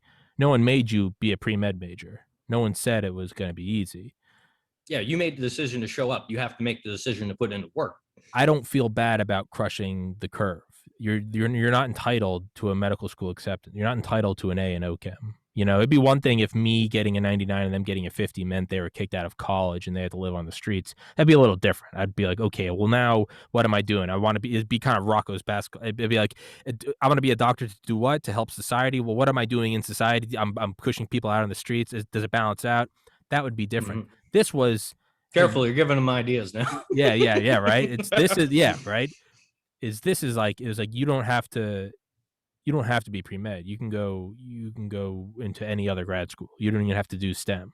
So I didn't feel bad about that. And what it is I would look at it and everyone else around me was perfectly capable. I drank about twice a semester. And so when people would say, it's not fair that somebody's getting a 99, I'd be like, dude, I went to UGA for 3 years. I went to one football game. It was the biggest party school in the United States. I went out to the bar. I'd go out and around the middle of the semester and at the end of finals, twice a week. 30,000 beautiful women, 20 single. I had abs. I could have ran a train. I spent all my time studying. You don't have to do that. No one should feel that they have to do that. However, if I can do that and I can make that choice to get a 99, I don't feel bad when someone who doesn't wake up at 4, hit the gym, take a cold shower, meditate and study until sundown and then do it. Yeah, the union basically shows up working union time. Yeah, and they're like, hey, everyone's getting a 55. The average shouldn't, it should be higher just because one guy's getting a 99. You're not entitled to getting a 99. And that's, That's and it can come across as just like, oh, you know, you have no heart. No, I look at, you know, how have I gotten to this point?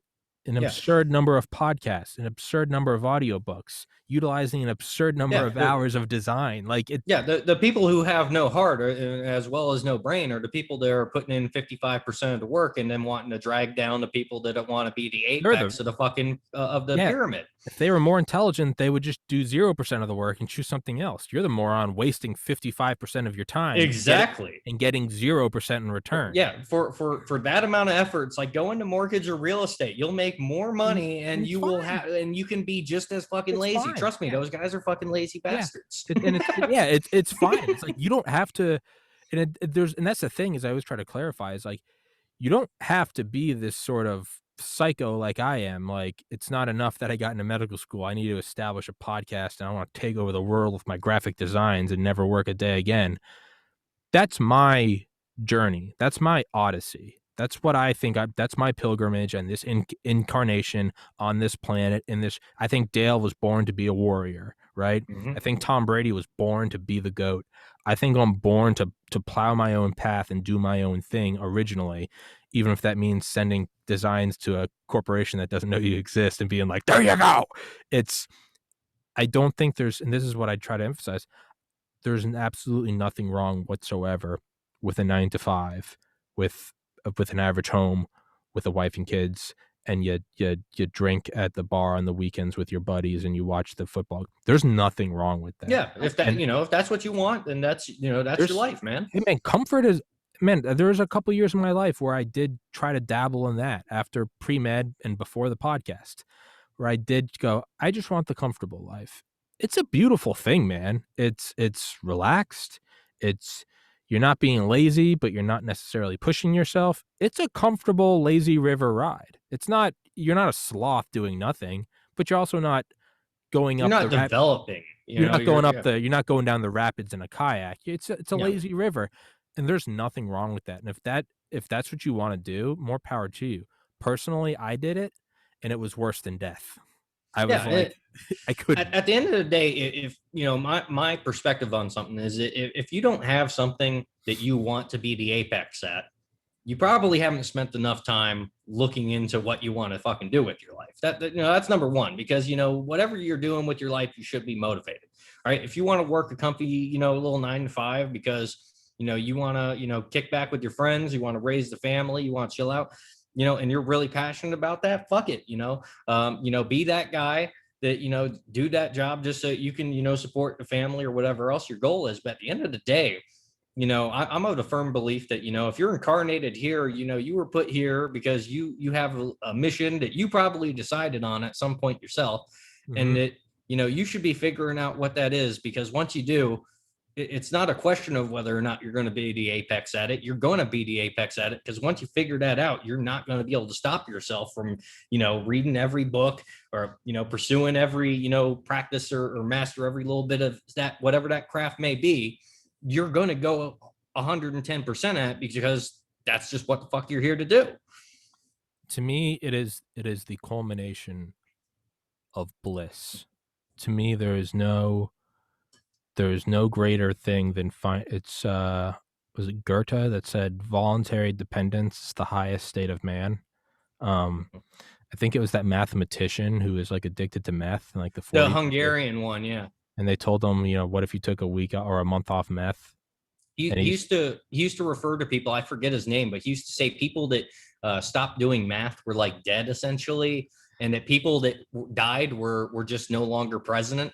He yeah, had like a whole weird like language. yeah, Yeah, I know who you're talking about. but Though. He's a real interesting dude. he had this philosophy where every day he would get up and I mean he didn't die from it, so it's not like he was just an addict, just like like a meth head.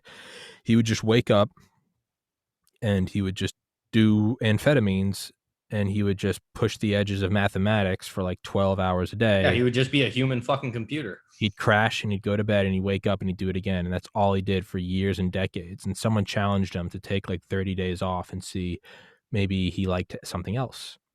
And he took the challenge to his credit and he didn't do it. And at the end of it, he went back to it and they said, "What'd you learn?" And he said, "Mathematics has been set back 30 days."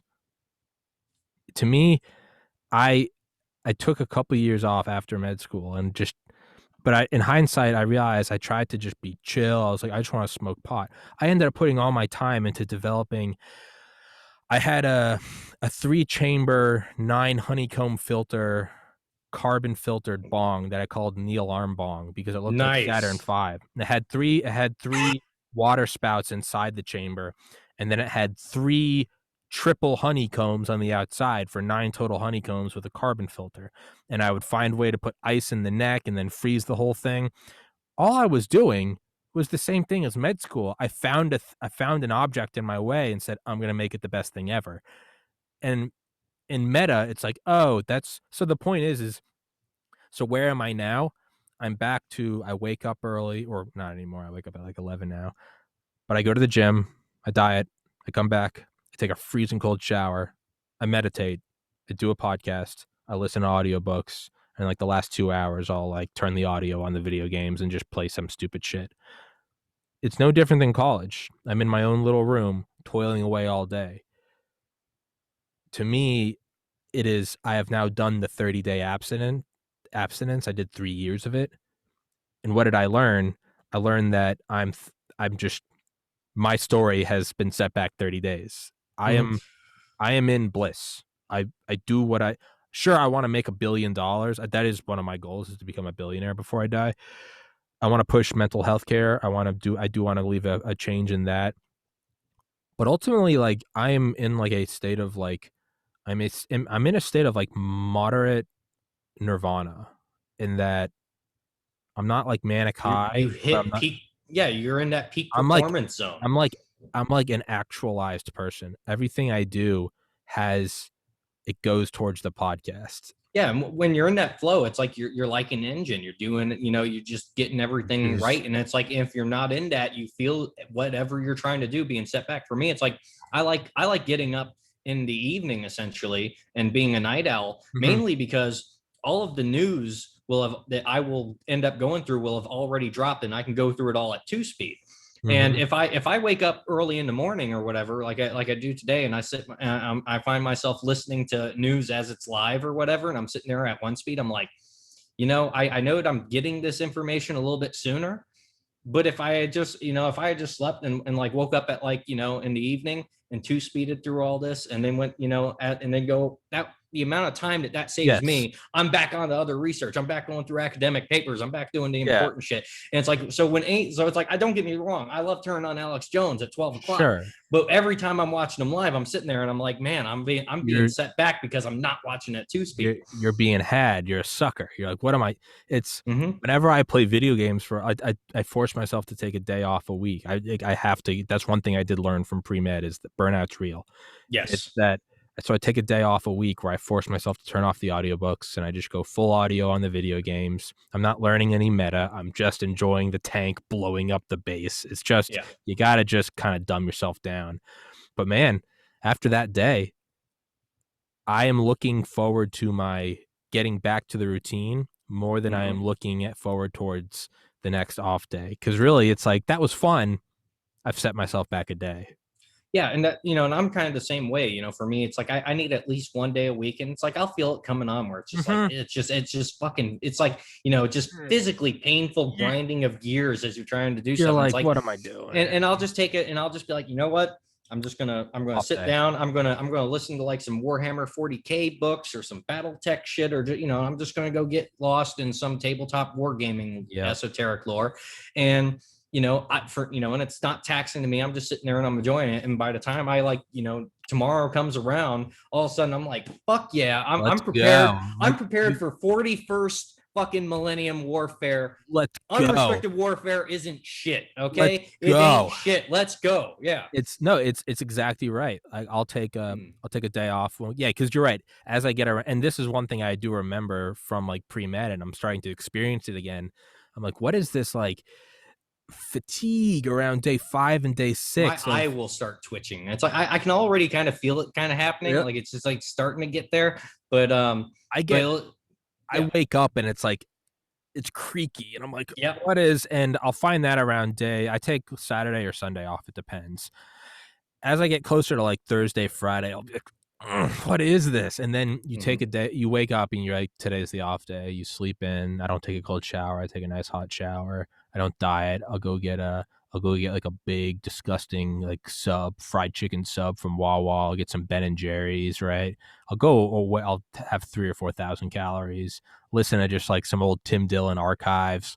Play, yeah, Just Cause or Ace Combat. I'm not learning anything new. I know what they're gonna say because I've played the game so many times. I'm like triggered into doing this, and it's like the Oceans. They had the Erusians didn't, or Belka did nothing wrong. Belka did nothing They wrong. didn't. They just knew the meta. But I go in and you're right.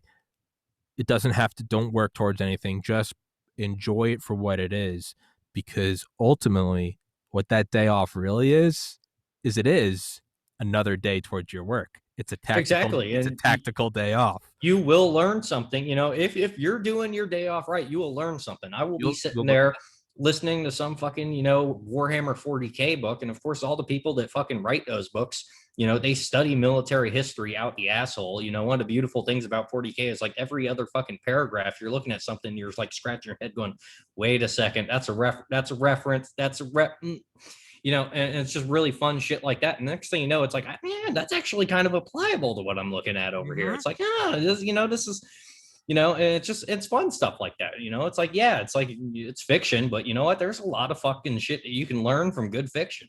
Yeah. And there are lessons even in like yeah, I'll be playing Just Cause on my off day, and I'll be like, let's try a new approach. Maybe the fighter jet isn't the fastest way to beat the game, and it doesn't seem like it. I'm like, that can't be true, but I'm like, let's push the borders of like this comfort zone we've built. I know that the fighter jet's the fastest. Do you? How sure are you? Maybe it's there's two jets. Maybe it's the other one. Okay. And it's this uncomfortable charting of new territory. You're beating a new path through the woods. But what you'll learn in that is you're like, oh, the game's even bigger than I thought. And how will that apply to the podcast?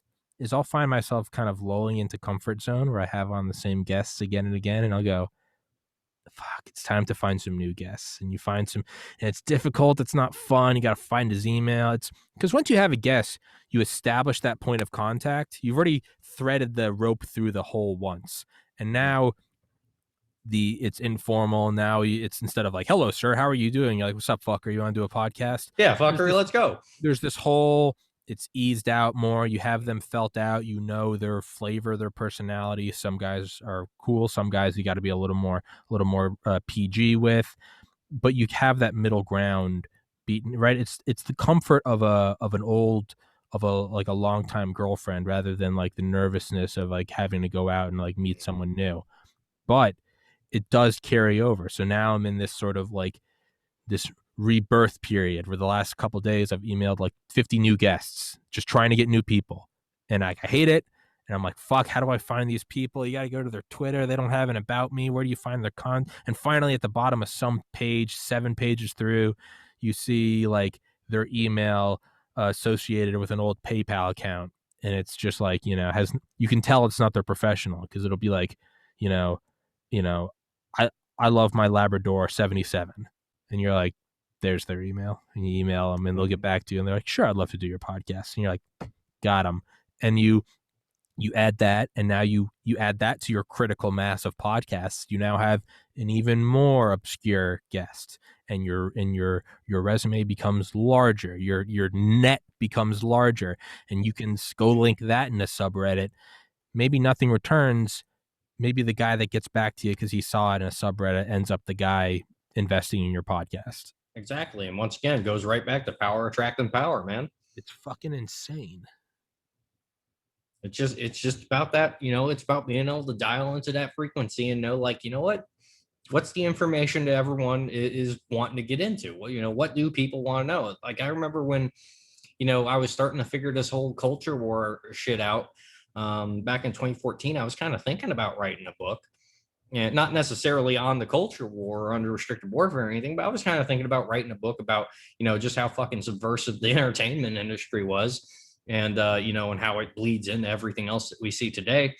And and I kind of started writing it out and doing some writing exercises and everything just to get back into it, and then start making a draft and everything. But then I started doing research, I started doing more research, and I started doing more research, and then it's like eventually I just got to the point where it's like, fuck, all the books on the subjects that we need are pretty much already there. It's just nobody's fucking reading them. And so, how do we get this material? How do we get these fucking big brain PhDs and and make it funny, and, or whatever the hell has to happen? Make it funny, make it entertaining, make it engaging. How the fuck do we get people to read Unrestricted Warfare? Well, And so eventually I just said, you know what, fuck it. I'm not going to reinvent a wheel. I'm not fuck writing a book. I'm just going to try to get people to read Unrestricted fucking Warfare. yeah, And from there on, it just kind of that was the mission. the meta already exists. Mm-hmm. That is one thing I do like about this podcast, and maybe it's just my own delusions of grandiosity, but I like to think that, kind of like playing video games, listening to audiobooks, I like to think that this podcast has an ability to take these subjects that you'd never touch with a 10-foot. Who the fuck's gonna just look up a book on unrestricted warfare? It's a Wednesday at 4:41 p.m. You come home from work, you're exhausted. I'm gonna read a book by two Chinese colonels. What the fuck? Dude? You're gonna go get a sandwich and you want to take a nap. Like, Who the fuck's gonna read the coin manual? but if you can turn it into an entertaining podcast, right? And you're just shooting the shit and you're wearing a Ben Franklin hoodie, and you can sort of slip in, you can be talking about video games and then you slip in, unrestricted warfare. It's kind of like, right, a spoonful of sugar makes the medicine go down, right? Yeah, meme magic in action. It's getting something, just getting people slipping the pill into doggy treat. Yeah, however the hell you gotta do it. That's why it's like when I found your channel and saw what you're doing, I'm seeing all the guests I have on. It's like, this guy's fucking figured it out. He's like, he's making it happen. You gotta slip it in. You gotta just, you put the nighttime medicine in the doggy treat. And you're like, you gotta take your tapeworm medicine, and you give it to them. But that's how you got to do it, is you got to make it funny. It's like, I'm sorry, but the country's full. We have tapeworms as a country, and we got to get this pill down one way or the other. Motherfucker. Yeah, man, I'm kind of drawing a blank. Oh, we did cover a whole lot, and we even went back and touched up on our 5-hour ship by simplifying it down to the Rocco's podcast. I know there's one thing I wanted to talk to you about while I got you here. Sure. Seychelles, man, 62% of the population has had 2 doses of the COVID vaccine, and they're going back into lockdown at Seychelles. And as I've mentioned before on this podcast, where a lot of the intelligence community likes to retire, Oconus is they like to get a house in Seychelles. And before COVID was even a thing, there was a really interesting phenomenon of just, former CIA folks getting really fast onset cancer. Probably something to do with a book called Dr. Mary's Monkey. Have you ever read that book, by the way? No. I'll have to send you that. Dr. Mary's Monkey. It actually goes into like Lee Harvey Oswald and all kinds of weird biological warfare. You'll love this book, by the way.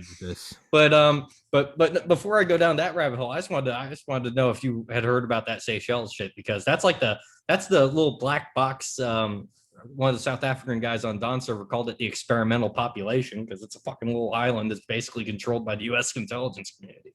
No, man, it does seem like they're ramping shit up though, right? India, the hell of COVID in India. Hey man, 2 doses and we're still going back down into lockdown. That's some ballsy shit right there. What do you think about Bill and Melinda Gates getting divorced? Oh, that makes me so happy. That is just, I love the memes. There's a meme that's Bill Gates sitting there like looking for vaccinated singles in your area, and right below it, it's a bunch of like women with rashes, and there's a little Wi-Fi signal right next to the rashes. Have you seen Tim Dillon's tweet? And he's like, the judge has awarded custody of the vaccine to whoever. Dude, there are some lawyers right now that are watching that. Like, someone's about to get, someone bought up almost all the farmland in the U.S. and now they're only going to have half of all the farmland in the U.S. You gotta love that wild card. He right? didn't have a prenup. You get bold. Bold move, retard. I know, that's a big fuck up from the Mr. Gates. But something about me, whenever I see like a Bezos or a Gates get divorced and lose half their wealth, and part of me is like, these idiots. Part of me also kind of doubles up and goes, is there more than meets the eye? There probably is, but when it comes to a guy like Bill Gates, I'm like, fuck him anyway. I don't give him straight to death anyway. Well, that's what I mean is this might not be fuck them to death. I don't give a shit. What I mean is like, is this a tactical move? Because these guys aren't stupid. So what I mean, appears as like, oh, these idiots couldn't keep it in their pants. Now they're gonna lose 100 billion. Is it that simple? You know, Orange Man stupid. Is he well, just playing you? now also, okay, I'm not a lawyer, so there's probably about a million ways a lawyer could correct me. But if I had to war game out, like what would be the mega brain play is like, well, maybe if there's the possibility that, you're forming some kind of monopoly that could get cracked down upon or investigated at some point, if you can kind of like break that up through like a divorce and then you're going after yeah. So that, I mean, there are some strategies that could go in there, but I'm crossing my fingers and praying that we just get a very spiteful wife that wants to stick it to him a little bit. That wants to talk. I want it. I need that in my life. I just I want to see him suffer. I want to see him wince in pain. But that's what I think about those when I see a Bezos and everyone's like, this dumbass. Part of me thinks, I'm like, this guy doesn't. Yeah, they could have like a blind or a private trust somewhere where That's what I mean is I look at a guy with like Bezos whose Blue Origin is so secretive. Their level of like yeah, they're the absolute opposite of Elon. Well, that's what I mean is, so when I see a guy like that get taken down by like leaked photos of him having an affair, part of me, like my quick reaction is, what an idiot. But as more time gets between me, just like you and the news, and I can look back at it, I now think, I'm like, is it this simple? Yeah, what if they already cut up and divided everything through is this a blind trusts and stuff like that, and then all of a sudden they use that as a smoke screen in the cover. Not and all of it can be seized. All of a sudden it looks like it's decentralized and cut up, but it's not really. So yeah, that is that's something to worry about. That is one thing that I think about, man, is I'm like, you're not alone. Is this there? Are they chopping it up so it can't all be seized? Is it compartmentalized, right? Is it redundancies? At a certain point, if you're in that position, those are the kinds of things you'd have to think about. But also, regardless of whether or not that's what's happening, that's a signal that they're scared, and that makes me happy.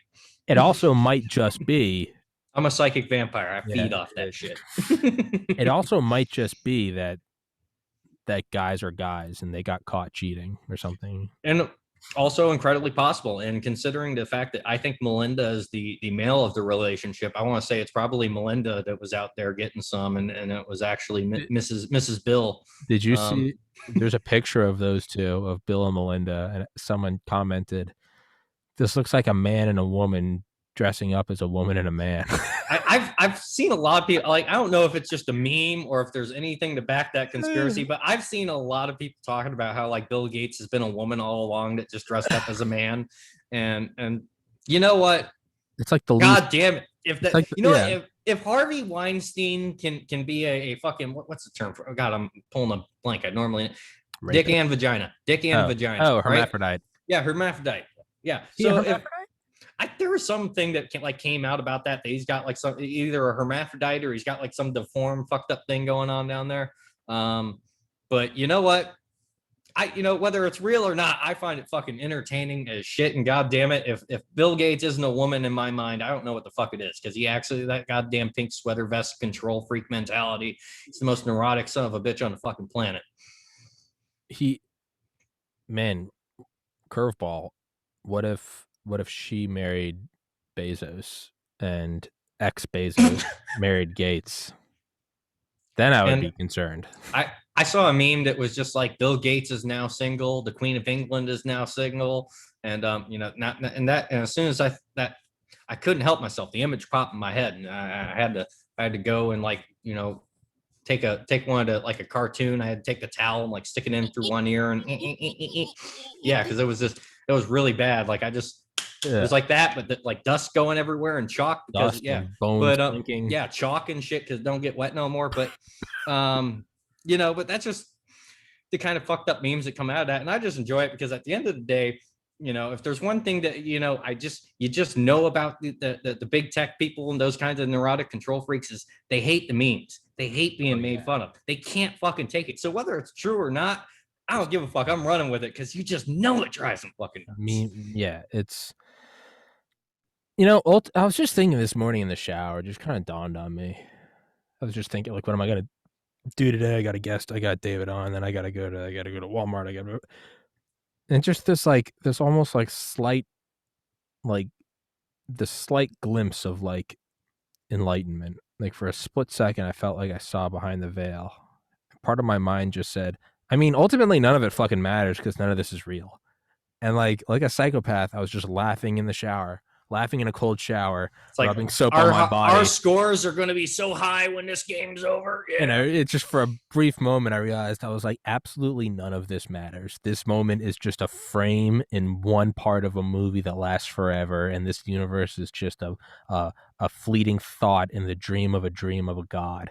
And for a brief moment, I was like, oh yeah, none of it matters. But it's a fun game, so I'm gonna keep playing. I gotta wash my sink. I gotta get some dinner. It's just like for a brief moment, Yeah. this Every now and then you have those little you just moments, shoot and that's what through. keeps you. It's like that. And when when you're at the golf course and you nail that perfect drive and you put it on the green, or you're at the 700-yard line and you fire that 308 round and you get to watch the trace and you see the 10-inch plate start swinging in the back, and you're just like, physics, baby, like science, Just physics. nothing else Oh, matters for just a moment. I know, just that moment. It's like For everything's just just a perfect, moment, you're perfect. not concerned with the importance of winning the Battle of Midway in terms of how the world is set up today. For just a You're second, just happy playing the fucking game and you're knowing just that you are a beast at the game. you're just for a minute. It's right before enlightenment, chop wood, carry water. After Mm-hmm. enlightenment, chop wood, Chop wood and carry. carry water.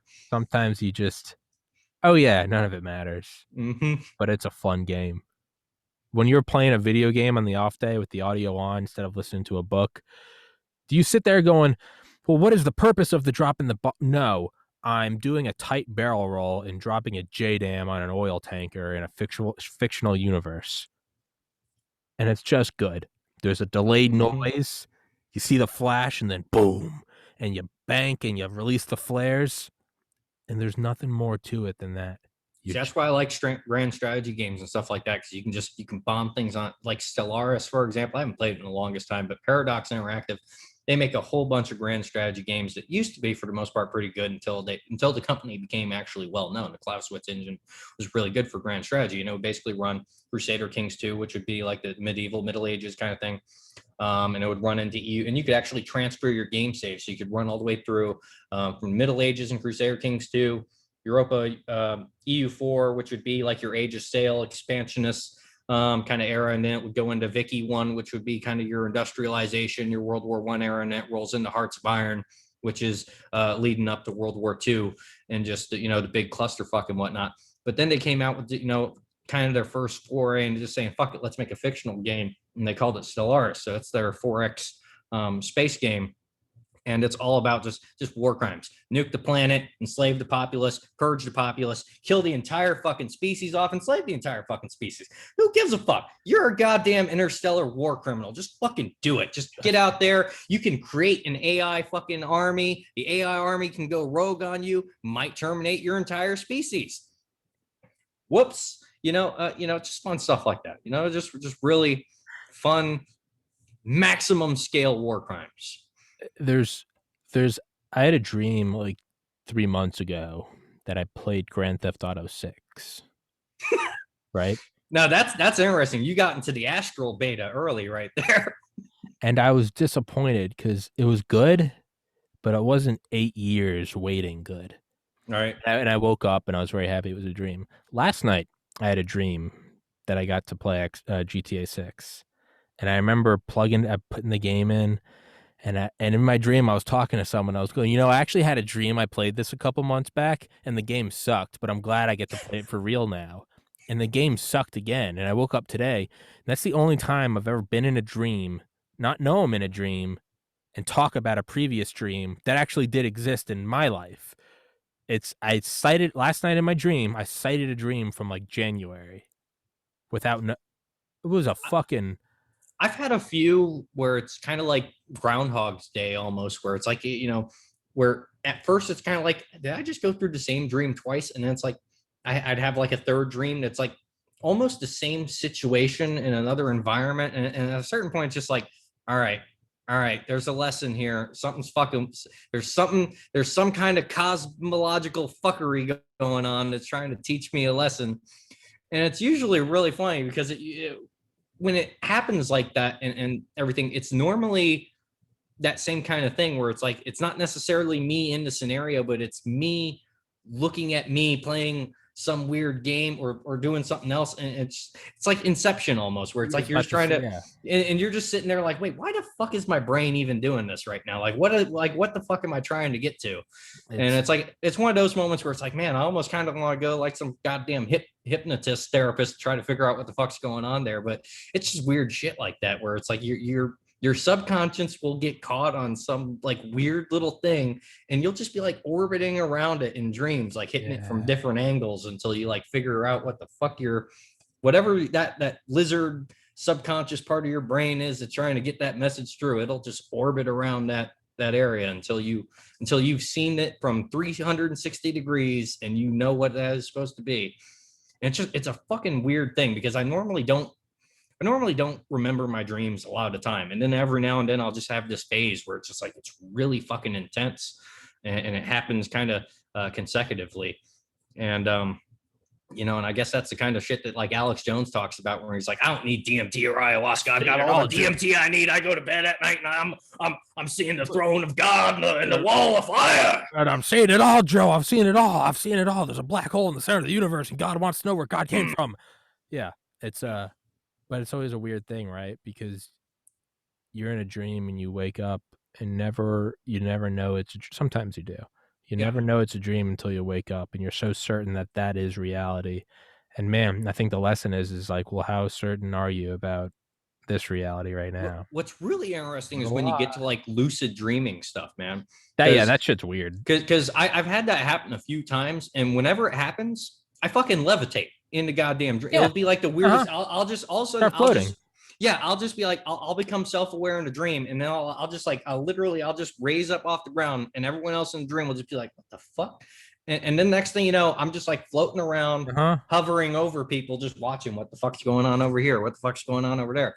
And like, that's only happened a few times in my life, but I'll never fucking forget the first time that I noticed it, because I was chasing Obama. No shit. And this is before I was like I hated Obama's guts or anything. This was just like, like Obama just got elected, and we'll give him a shot and see how it goes. But for some reason, I had a fucking dream where I just levitated off the fucking ground and started chasing Obama, and Obama was fucking running from me. I don't even know why the fuck I had that dream, because I didn't even have a problem with Obama yet. But it just happened. I was like, what the fuck was that? And then it happened a few other times in other dreams. It's just like, it's this weird thing where like you just snap and become self-aware, and it's like, it's like you go into like developer mode in the game where it's like you like pan back like third person. You're just going around hovering over shit.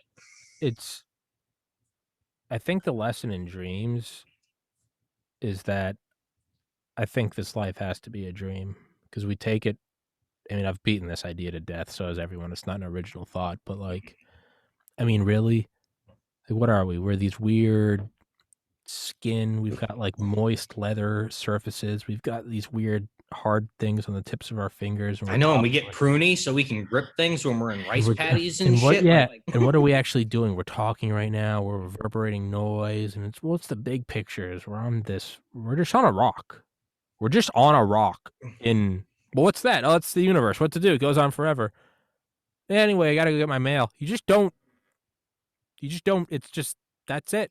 And and we just kind of forget that we're loaded into a simulation. It's like the fucking the largest school that we ever considered in our lives, and it's the whole goddamn thing's college, basically. The whole thing is college, and we're just learning. And then you get even crazier, and it's like, is this just one course in college? Are we taking a big workload, and are we just in our sophomore year? See, that's where I think like next level is like we find out that like D&D and Hollow Earth shit's real, and like the next level it's like, all right, now we got wizards. All right, listen, you figured out how to deal with technology, how to wipe your ass, and make your own tools. All right, now that you haven't blown yourself up with that, we're just going to let you shoot fireballs out of your asshole. Yeah, boom, let's go. You do that for a couple hundred lifetimes, and then you finally become a god.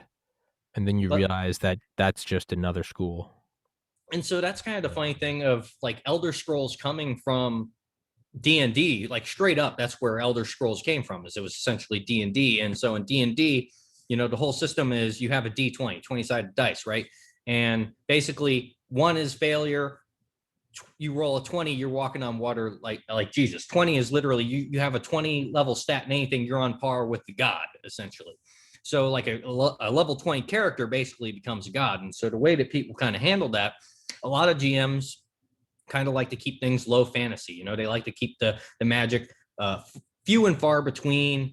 And, you usually try to kill off a character or have it retire before it hits level 20, because if you have a bunch of level 20 gods running around, shit gets weird really fucking quick, especially when all those gods got there by being a bunch of murder hobos. And Elder Scrolls pretty much going the opposite end of the low fantasy. Let's try to keep that, kind of minimal tamped down so it's special when it's there. Elder Scrolls was just like, well, what would happen if you had a universe where all these dudes that just go around fucking shit up and hit level 20 and basically become gods? Well, what would that universe be like? And that's essentially how Elder Scrolls was spawned. And that's why there's all the, magic is everywhere. There's all kinds of godlike beings doing stuff. And like, it's even like baked into the lore that I think it's like called Shim or something like that. But basically it's the occult concept, which is you realize you are inside the dream of the Godhead. And once you realize that, you either zero sum out of existence, or you basically can just, you realize that you can just open up the console and fucking mod the game, hack the game, do whatever the fuck you want because you're God now. And so that's actually where Elder Scrolls comes from, is the concept of exploring that from D&D and widening that out on the greater level. And if you go at and you look into the reading and stuff like that of the lore from back in the Morrowind, pre-Morrowind days, that's actually what it all comes from, is basically the D&D game that blew up and said, well, what would happen if we had level 20 characters everywhere? Buy my merch. You're all gods. God stream. At the, it's amazing. I Like, mean, don't you want the godlike hoodie? All right, that's like, that will give you, all right, enough bonus to whatever the fucking stat. I mean, you can go through. He's got the plus dex stam hoodies. He's got the plus strength stam hoodies. He's got the intellect stam hoodies. It's gonna boost your stats. It's gonna get you to level 20. It will. At the very least, it'll support the podcast. And that alone supports the fight. That is supporting the info war. You are the resistance. If you hear this, you are the resistance. David, my man, as always, fucking classic. It's always a good time, man. Hit me up. We'll do it again whenever. Absolutely, my friend. I love you, brother. Everybody, stay safe, stay healthy. God bless America. Be a good person. Life is just a dream. So why be an asshole? Fuck yeah. All right, dog. I'll see you, man. Peace.